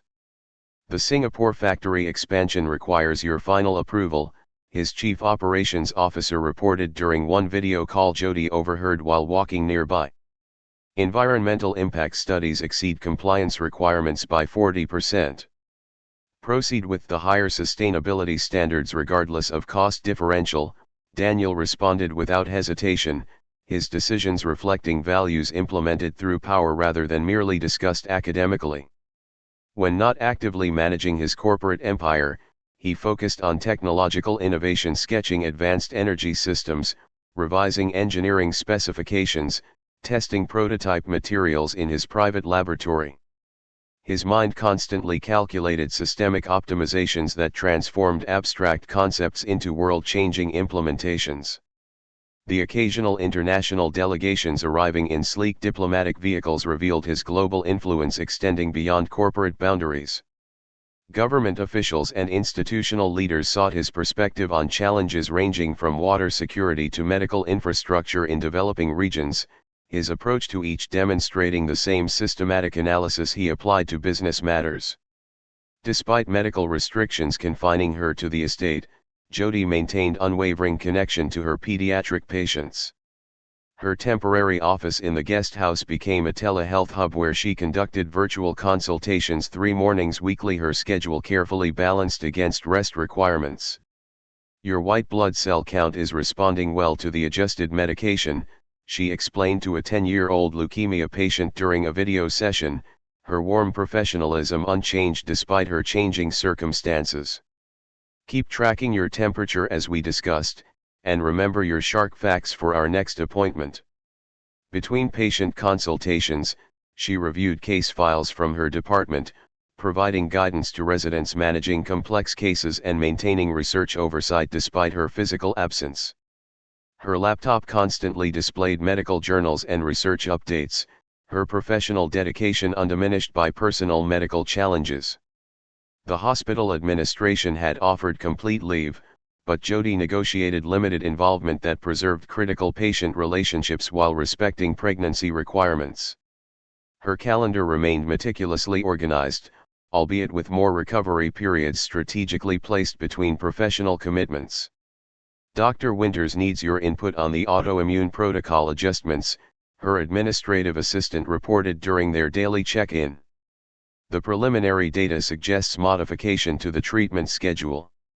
Complex medical questions received her full analytical focus despite her condition. When particularly challenging cases arose, her dedication manifested in late-night research sessions that occasionally caught Daniel's attention as he returned from international trips, lights glowing in the guest house at midnight as she searched medical databases for treatment alternatives. Their growing understanding developed through incidental interactions rather than planned discussions, brief encounters in the garden, overlapping moments in the main house kitchen, casual observations that gradually illuminated the person behind the professional facade each maintained. Jody noticed how Daniel adjusted his schedule to coincide with her medical appointments, never intruding but consistently available should complications arise. His attention to detail extended beyond business matters to her changing dietary needs, kitchen staff mysteriously receiving updated nutritional guidelines matching her latest medical recommendations without her having shared them. Daniel observed her methodical approach to recovery exercises, recognizing the disciplined mind behind her medical accomplishments. When pregnancy discomfort disrupted her sleep, he noticed lights in her residence at unusual hours and arranged for the estate gardens to be illuminated during these periods, providing peaceful views without explicit acknowledgement of her difficulty. Small insights accumulated through these peripheral awareness moments. Jody discovered Daniel's unexpected appreciation for classical music when piano compositions drifted from his office during late work sessions. He learned of her interest in botanical illustration when greenhouse staff delivered specific specimens she had requested for sketching during rest periods. Their direct interactions remained primarily pragmatic discussion of medical updates, property maintenance issues, security considerations. Yet each conversation contained marginally more personal elements than the previous. A brief comment about a childhood memory. A passing reference to professional challenges. Small disclosures that slowly constructed more complete understanding of each other beyond their immediate circumstances. Jody's mother visited the estate on a Wednesday afternoon, her practical sedan appearing distinctly out of place among the luxury vehicles that typically arrived through the security gates. Ruth Rosenblum, 72, walking with a slight limp from decades of waitressing, brought homemade chicken soup and concern for her daughter in equal measure. Daniel encountered them during their garden walk, a chance meeting that evolved into unexpected revelation as Ruth cheerfully recounted Jody's childhood determination despite their challenging circumstances. She was reading medical textbooks by 10, Ruth recalled proudly as they sat at the garden pavilion. Studying at the kitchen table while I worked double shifts. Sometimes she'd come with me to the diner when we couldn't afford childcare, doing homework in the back booth until closing time. Jody attempted to redirect the conversation, but Ruth continued with maternal pride. When she won that science competition in 8th grade, we couldn't afford the trip to the national finals. The whole neighborhood collected donations, the diner customers, our apartment building, even the corner grocery.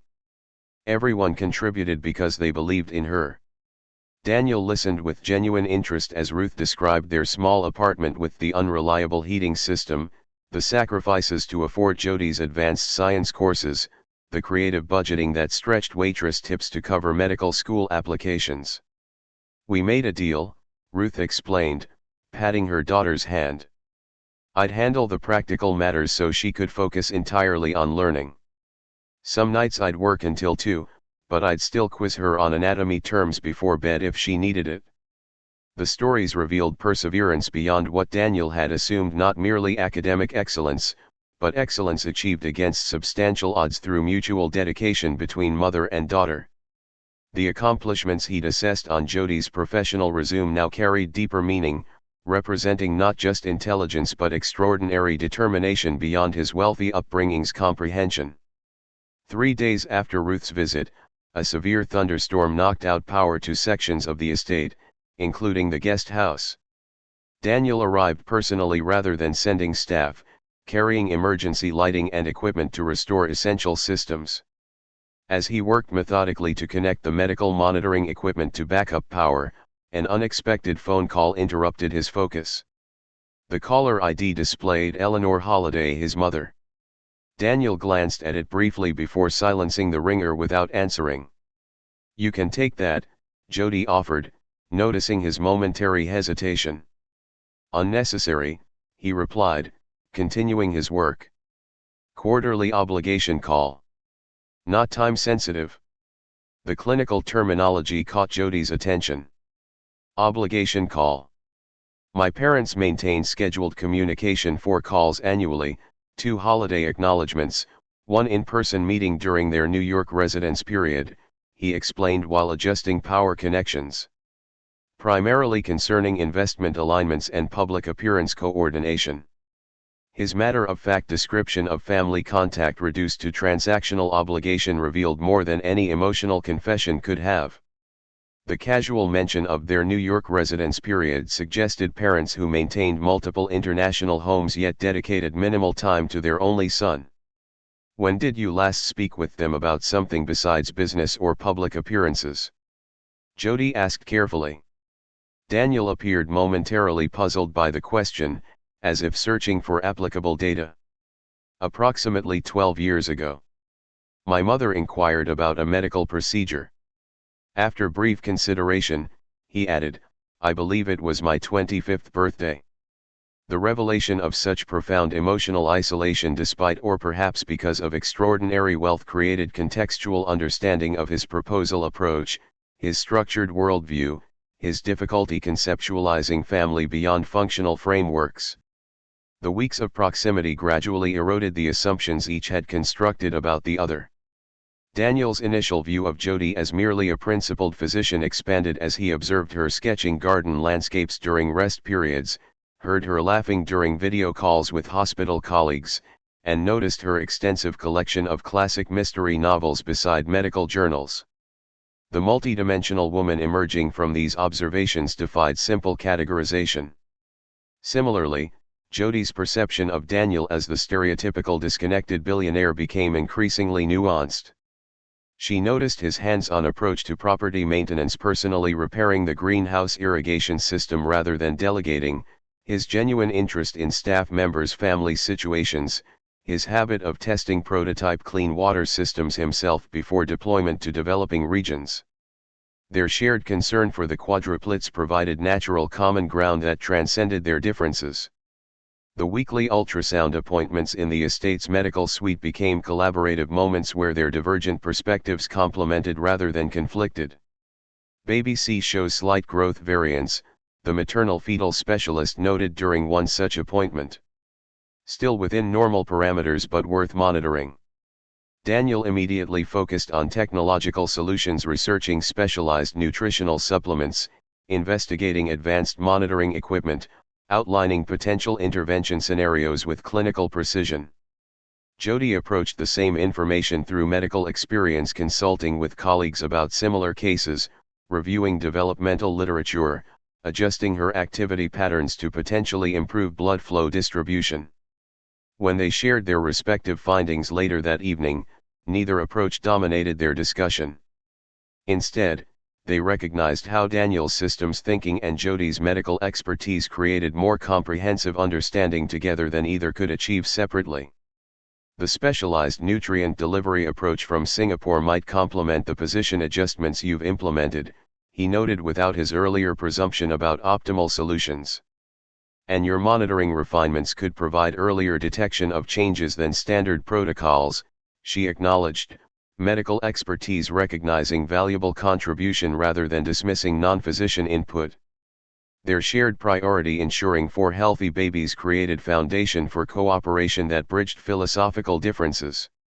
Professional respect gradually developed as each demonstrated exceptional capability in their domain, while personal discoveries revealed dimensions beyond professional identity. The evolution wasn't dramatic or romantic, but practical and incremental. 2 highly capable individuals with significant differences finding unexpected complementary strengths through shared commitment to lives neither had planned but both now valued beyond measure. The relative stability of Jody's pregnancy shattered during week 24. What began as mild discomfort during her morning telehealth consultations rapidly escalated to concerning symptoms by afternoon. The estate's medical monitoring system registered elevated blood pressure, irregular contractions, and concerning patterns in fetal heart rates that triggered immediate alerts to both the on-site medical team and Daniel's security personnel.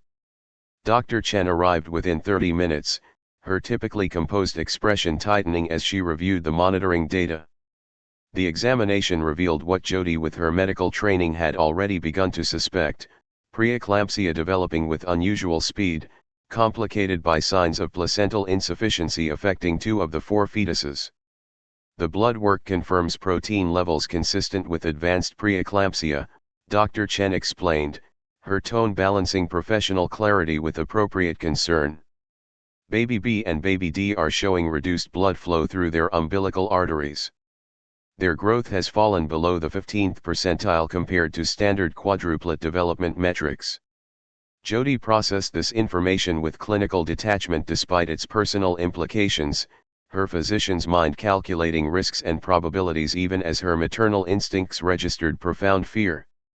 24 weeks represented viability threshold, but with significant risks of developmental complications, respiratory challenges, and extended NICU requirements. The magnesium sulfate isn't stabilizing your blood pressure as effectively as we'd hoped, Dr. Chen continued, reviewing the latest readings. And the steroid injections for fetal lung development need more time for optimal effectiveness. The unspoken medical reality hung between the two physicians. Time had become both essential and dangerous. Each hour allowed further fetal development but increased maternal risk as Jody's condition deteriorated with concerning speed. The consultation room in the estate's medical wing filled with specialists. Dr. Chen joined by the head of maternal fetal medicine from Massachusetts General, 2 neonatologists, and the hospital's top NICU coordinator. The gravity of their collective presence conveyed the message before words were spoken. "We're recommending immediate cesarean delivery," Dr. Jameson, the maternal fetal specialist, stated after reviewing Jody's latest test results. "Your condition is deteriorating rapidly despite maximal medical intervention. The risk to maternal health now outweighs the benefits of continued gestation." Jody nodded, professional knowledge confirming the assessment despite emotional resistance. 24 weeks gives them approximately 60% survival probability. With potential complications, Dr. Chen added gently. "But your blood pressure is approaching crisis levels and 2 of the fetuses are showing reversed end diastolic flow indicating critical placental insufficiency." The neonatologist leaned forward, her expression balancing honesty with compassion. "We've prepared specialized transport to Massachusetts General's Level 4 NICU. The team is assembling with equipment calibrated for extreme premature quadruplets. Each baby will have dedicated specialists from delivery through stabilization." The medical calculus was clear. Despite the profound risks, immediate intervention offered the best chance for 5 lives rather than continuing a pregnancy that threatened all involved. "We need to move quickly," Dr. Jameson concluded. "The helicopter is standing by for hospital transport. We'll begin surgical prep immediately." As medical staff transformed the estate's medical suite into a surgical preparation area, Daniel stood in the hallway outside, a man accustomed to control now facing circumstances entirely beyond his influence. His resources, typically deployed to solve any challenge, provided no leverage against biological realities. The private medical team he'd assembled, the specialized equipment he'd imported, the renowned specialists on retainer, none could alter the fundamental crisis unfolding. His composure remained intact externally while his mind calculated possibilities with increasing desperation. Could another specialist offer alternative treatment? Might experimental procedures be available somewhere globally? Was there technology in development that could be accelerated for immediate application? Each consideration led to the same conclusion: medical science had firm limitations that his wealth and influence couldn't overcome. For perhaps the first time in his adult life, Daniel Holliday confronted a situation where outcomes remained entirely outside his control. Inside the preparation room, Jody displayed remarkable composure despite fully understanding the risks ahead.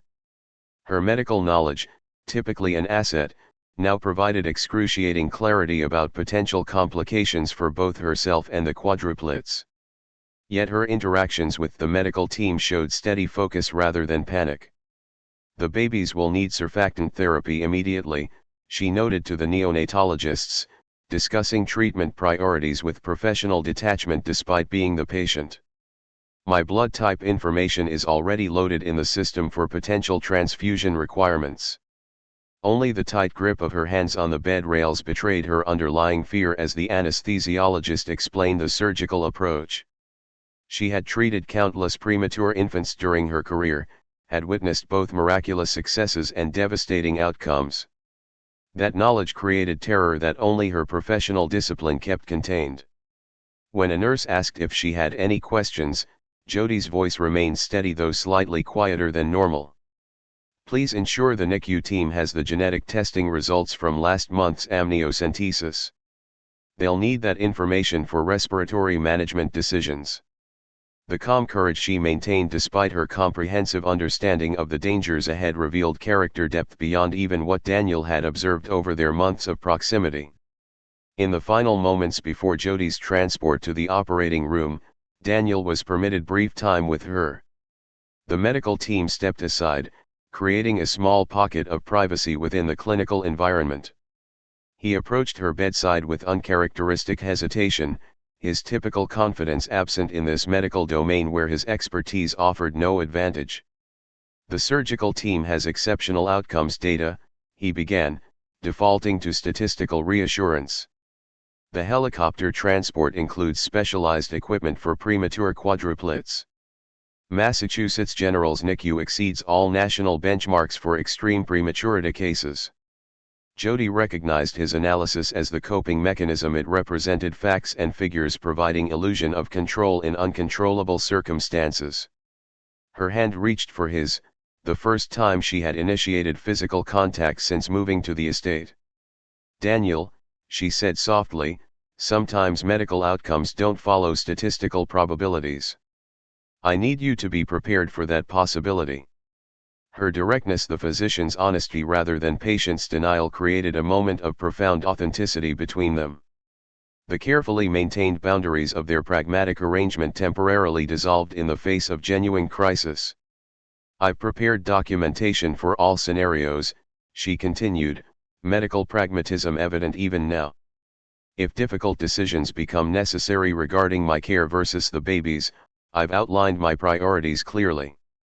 He grasped her hand more firmly, unexpected emotion breaking through his composed exterior.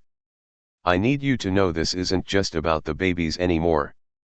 The simple statement carried weight beyond its brevity, acknowledging evolution neither had anticipated.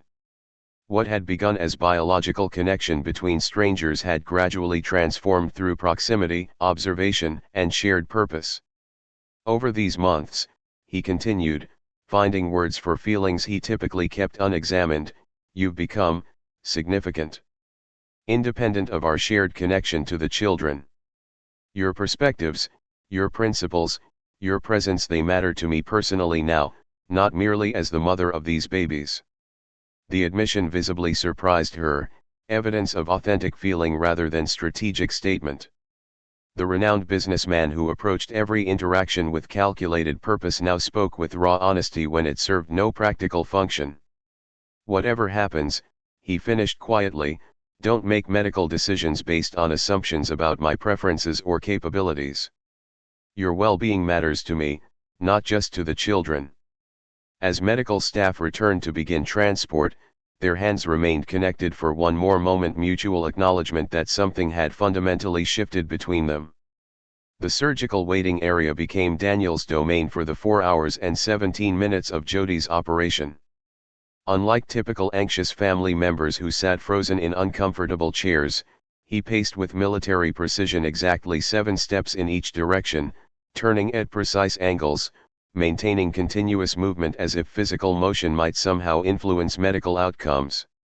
Hospital staff recognized wealth and influence when they encountered it, providing updates with increased frequency despite no explicit demands from him.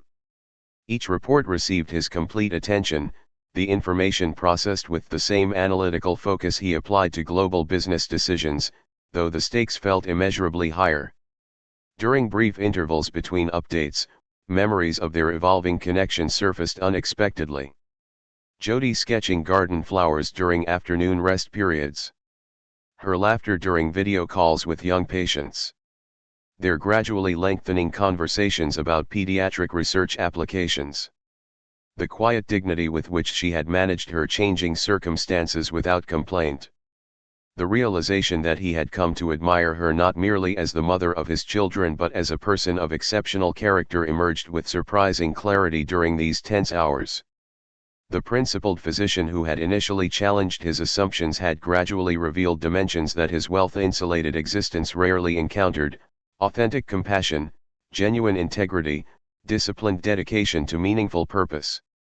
At hour 3, the head surgeon emerged briefly. We've delivered all 4 babies. They're being stabilized for NICU transfer. The cesarean presented significant challenges due to maternal blood pressure complications, but we're managing those issues currently. The clinical update contained both relief and continued concern, a complex equation with unknown variables still developing.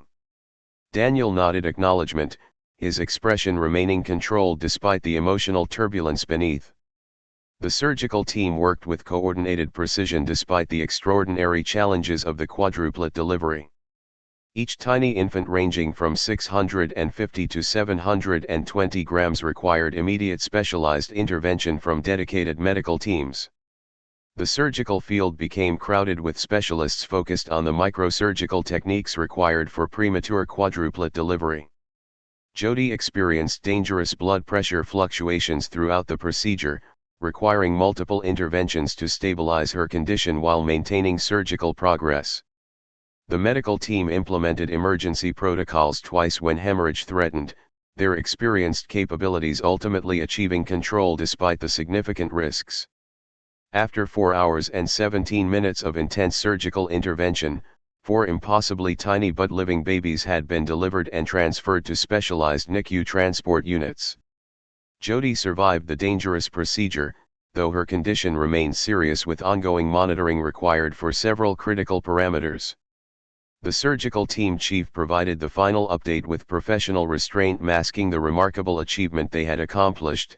All 4 infants are now in specialized medical transport to the NICU. They're receiving ventilator support and initial treatments. Dr. Rosenblum is in recovery with stable vital signs, though will continue close monitoring for potential complications. The Level 4 NICU at Massachusetts General Hospital represented medical technology at its most advanced and most humbling.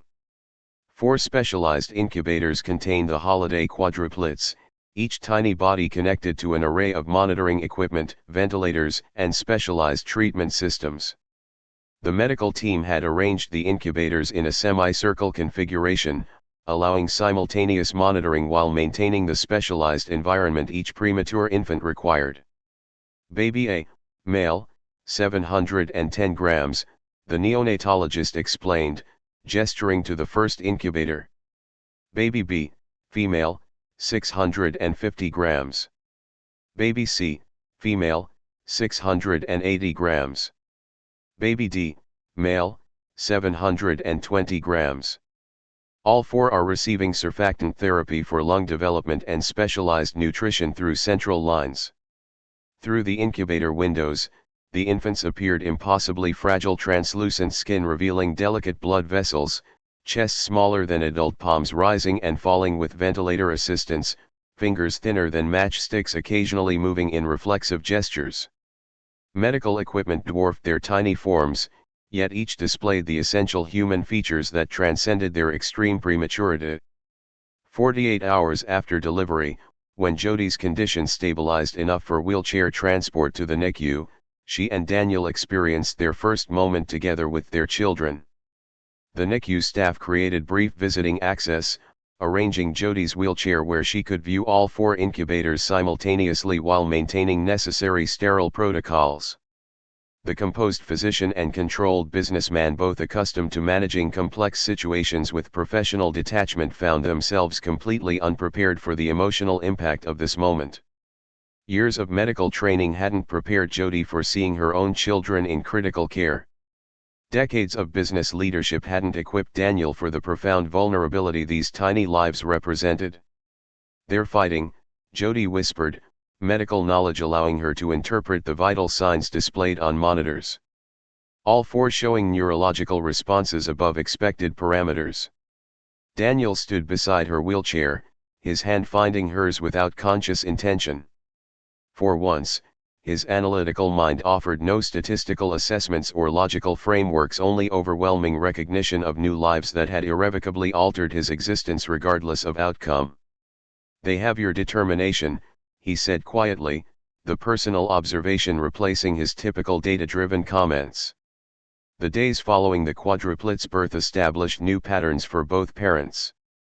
Jodi's recovery proceeded cautiously, her body gradually stabilizing after the dangerous delivery, though weakness and fatigue remained significant challenges.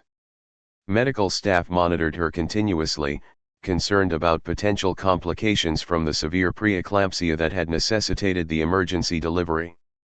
Despite her physician's orders to focus on her own recovery, Jodi insisted on detailed daily updates about each baby's condition.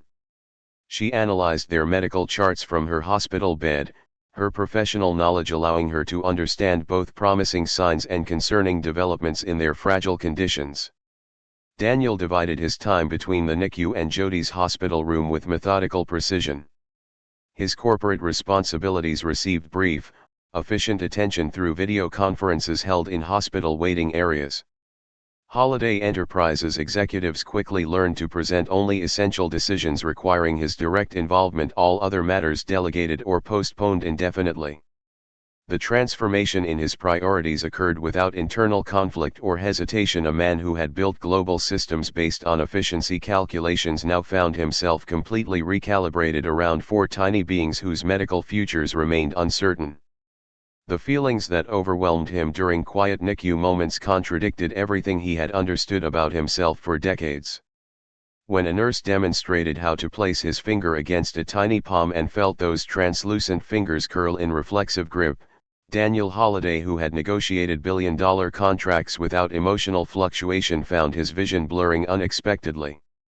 The protective instinct that surged through him held intensity he had never anticipated nor previously experienced in any context. "They recognize your voice already," the NICU nurse explained during one visit, noting subtle changes in monitoring patterns when he spoke near the incubators.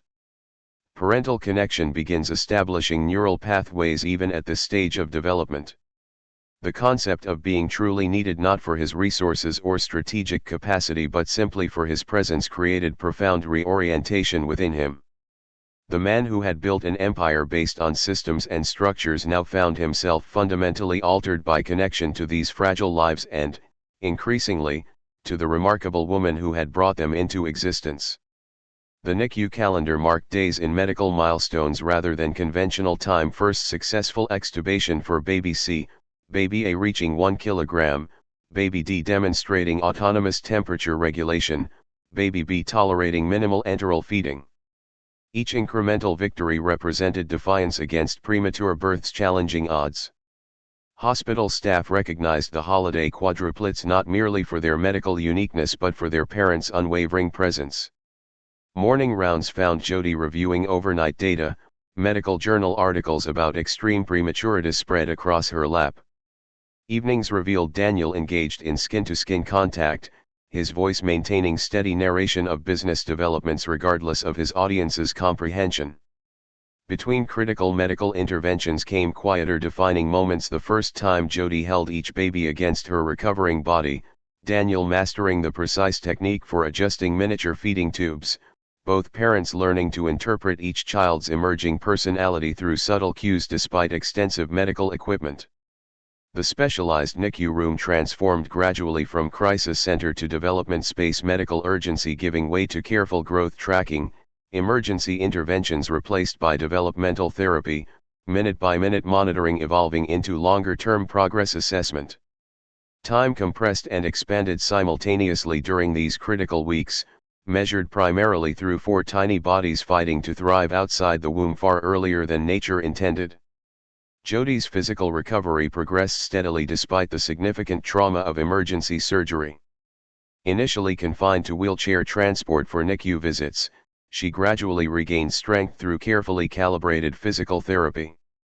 Her physician's mind approached her own rehabilitation with the same methodical discipline she applied to medical practice, tracking vital signs, documenting medication responses, implementing evidence-based recovery protocols. Meanwhile, the quadruplets demonstrated remarkable resilience despite their extreme prematurity. By week 6, all four had doubled their birth weights. Baby A and Baby D, the slightly larger boys, led developmental milestones, achieving respiratory independence first. The girls, initially more fragile, showed exceptional neurological responsiveness that impressed even veteran NICU specialists. Their individualities emerged gradually through subtle distinctions: Baby B's tendency to grasp monitoring leads, Baby C's alertness during kangaroo care sessions, Baby A's strong startle reflex, Baby D's determined grip during feeding attempts. Medical statistics regarding quadruplet development provided frameworks but couldn't capture the unique progression of these specific children. Weekly developmental assessments brought cautious optimism from the medical team. Though still facing significant challenges associated with prematurity, all four showed promising neurological indicators and steady progression across physical parameters. Each small victory: first successful bottle feeding, sustained temperature regulation, improved oxygen saturation, represented critical steps toward eventual discharge. Holiday Enterprises executives witnessed an unprecedented transformation in their founder's priorities and operational approach. The CEO, who had previously maintained round-the-clock availability for business matters, now structured corporate communications around NICU visiting hours. Video conferences occurred exclusively during specific windows, with Daniel's non-negotiable schedule built entirely around the quadruplets' medical care and Jody's recovery needs. Effective immediately, I'm redistributing operational oversight across the executive team, he announced during a global leadership call. Regional directors will assume expanded decision-making authority. The corporate approval threshold increases to $50 million without my direct review. His leadership team exchanged stunned glances at these fundamental changes to organizational structure he had personally micromanaged for 15 years. The systematic delegation of authority represented radical departure from his historically centralized control, yet was delivered with characteristic decisiveness that prevented any questioning. When his chief strategy officer finally asked about the restructuring timeline, Daniel's response left the executive committee momentarily speechless: these adjustments are permanent, not transitional. My availability will remain approximately 30% of previous capacity for the foreseeable future. The man who had built a technological empire through relentless focus and personal oversight now directed that same methodical efficiency toward creating corporate systems that functioned without his constant presence. Senior leaders who had always competed for his attention now received clear mandate: adapt to his reduced involvement or find positions elsewhere. This corporate reorganization coincided with Daniel and Jody's careful development of co-parenting frameworks. Their approach combined her medical expertise with his systems thinking, creating structured routines for NICU participation that maximized their complementary strengths while respecting recovery limitations. The developmental specialist suggested increased kangaroo care sessions, Jody noted during their daily planning meeting in the hospital cafeteria. Your afternoon block would align with their post-assessment window. Daniel nodded, adjusting their shared digital calendar. I'll reschedule the Norwegian Energy Ministry accordingly. Will you review the feeding progression data before the medical team conference? Their coordination remained primarily pragmatic, focused on optimizing outcomes rather than navigating emotional complexities. Yet beneath the practical arrangements, something deeper gradually developed: mutual respect built through observed dedication rather than verbal acknowledgement. You've mastered the feeding tube replacement technique faster than most NICU parents, she observed after watching his careful procedure with Baby B. Your medical background provides advantages in understanding treatment protocols, he countered, noting her comprehensive grasp of complex NICU interventions. The compliments remained brief and observation-based, yet represented significant evolution from their initial guardedness. Through crisis and recovery, their awkward but determined partnership had developed unexpected stability built on shared commitment that transcended their substantial differences. After 97 days of intensive NICU care, the final holiday quadruplet Baby B, the smallest girl, cleared medical requirements for discharge. The moment represented both medical triumph and logistical watershed for premature infants who had defied statistical odds, now transitioning to home care with all its attendant complexities. The estate's guest house had undergone complete transformation during the hospital weeks: medical equipment integrated alongside baby furniture, nursing station established adjacent to feeding area, monitoring systems installed with backup generators. Daniel had assembled a rotating team of neonatal nurses and developmental specialists to supplement his and Jodi's care, creating home medical support that rivaled hospital capabilities. Their first night home brought both overwhelming joy and unexpected chaos. Despite meticulous planning and professional support, the reality of 4 infants with specialized needs created constant activity throughout all hours. Feeding schedules alone required precision timing, each baby needing carefully calibrated nutrition every 3 hours, with specialized formula preparation and monitoring. Baby A needs respiratory assessment, Jodi noted at 2 a.m., her medical training still operational despite exhaustion. His oxygen saturation dropped slightly during the last feeding. Daniel, simultaneously preparing medication for baby C, nodded without looking up. The pulmonologist is on standby. I'll contact her after this administration is complete.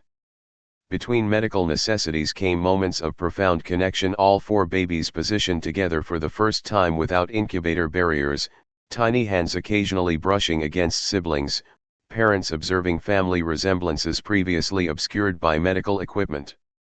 They recognize each other, Jodi observed during a rare quiet interval. Watch how they orient when placed together. The quiet family milestone lasted precisely 37 minutes before media helicopters appeared over the estate, the first indication that their private journey had become public knowledge. Billionaire's secret quadruplets, tech mogul Daniel Holiday welcomes 4 surprise heirs, screamed the first tabloid headline, accompanied by telephoto images of medical equipment being delivered to the estate.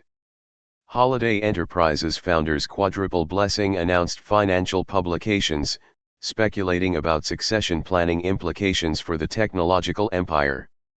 Department heads miraculous quadruplets, Boston physician partners with billionaire read medical community bulletins, focusing on the extraordinary survival of extremely premature quadruplets. The media frenzy escalated with remarkable speed, reporters staking out hospital entrances, financial analysts assessing potential corporate governance implications, paparazzi deploying long-range photography equipment near estate boundaries. The intensely private billionaire and the respected physician suddenly found themselves central characters in a public narrative beyond their control. Security concerns mounted as commercial drones attempted estate overflights and journalists approached hospital staff with financial incentives for inside information. What had been a profoundly personal medical journey now faced external scrutiny with potentially significant privacy implications for 4 medically vulnerable infants. The media intrusion catalyzed an unexpected alliance between Jodi and Daniel, their different approaches to privacy now united by shared protective instinct toward 4 vulnerable infants. They met with their respective legal teams in the estate's conference room, children sleeping nearby in specialized bassinets, to establish comprehensive strategy. No interviews, no photographs, no public statements regarding the children, Daniel directed with characteristic finality. Maximum legal consequences for privacy violations. Jodi nodded agreement, equally firm though approaching from different perspective. Medical privacy laws provide additional protection given their prematurity and ongoing care requirements. Any publication compromising their treatment protocols faces potential healthcare violation penalties. Their unified response surprised media outlets accustomed to leveraging conflict between high-profile figures. Publications seeking to create narrative tension between the distinguished physician and powerful businessman instead encountered seamless coordination and complementary legal approaches. When particularly aggressive tabloids published speculation about their relationship status, neither responded individually. Instead, a joint statement emerged, brief, factual, definitive. Dr. Rosenblum and Mr. Holiday are fully committed to their children's well-being and request privacy during this critical developmental period. Medical considerations remain their exclusive priority. The statement's careful wording, neither confirming nor denying romantic involvement while emphasizing parental commitment, reflected their evolved relationship, practical partnership built on mutual respect and shared purpose, without artificial definitions or external expectations. Their focus remained entirely on 4 tiny lives who had united them through biological chance but now connected them through chosen dedication. 6 months after the quadruplets' birth, the estate garden hosted a small, private celebration of their homecoming anniversary. The 4 babies, now demonstrating remarkable progress despite their premature beginning, occupied a specially designed outdoor play area, each showing distinct personalities that had emerged with growing strength. Jason, the largest boy, practiced determined efforts to roll over, his physical development leading his siblings. Emma, initially the most medically fragile, now displayed exceptional focus on faces and voices, her cognitive engagement impressing developmental specialists. Noah's calm temperament contrasted with his brother's physical energy, while Lily's expressive vocalization suggested early language inclination. Jody observed their interactions with both maternal joy and physician's assessment, noting developmental milestones against adjusted age expectations. Her own recovery had progressed to complete restoration, allowing full engagement in the intensely demanding care requirements of quadruplets. They've surpassed statistical projections for 24-week delivery, she noted, medical precision still informing her perspective despite profound personal connection. The neurological indicators are particularly encouraging. Daniel nodded agreement while adjusting Noah's position to better reach a sensory toy. The developmental specialist mentioned their sibling interaction shows unusual advancement. Apparently multiple birth children often demonstrate accelerated social awareness. Their conversation maintained the practical focus that characterized their co-parenting approach, yet subtle changes had evolved during these intensive months. Physical proximity had become comfortable rather than awkward. Decision-making had developed natural rhythm without formal negotiation. Mutual recognition of complementary strengths had replaced initial defensiveness about different approaches. As evening approached, Daniel watched Jody demonstrating a puppet interaction with Emma, noting how her scientific precision balanced perfectly with genuine warmth.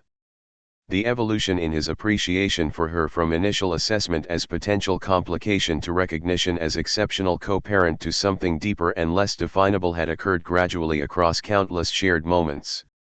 "I need to discuss something," he said as they prepared the babies for evening routine. "Not about the children directly, but related to our arrangement."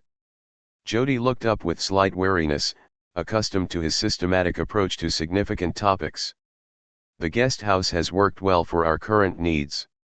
That's partially what I wanted to address," he continued. "The current arrangement was designed for pregnancy support, then modified for quadruplet care. It may not represent optimal structure moving forward." She nodded cautiously. "I've been considering apartment options closer to the hospital once my department head position fully reactivates. I'm proposing an alternative framework," he suggested, characteristic directness evident. "Not marriage. I understand your perspective on that institution's limitations. But perhaps a different form of partnership. One that acknowledges what has developed between us beyond co-parenting functionality." Her expression registered surprise, though not rejection. "You've noticed it too, then?" "The statistical improbability of 4 children resulting from one night created biological connection," he acknowledged. "But these months together have created something equally significant through choice rather than chance."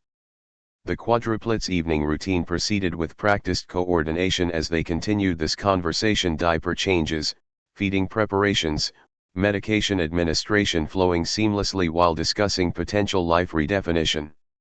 "We found each other for a reason that night," Daniel concluded after careful consideration.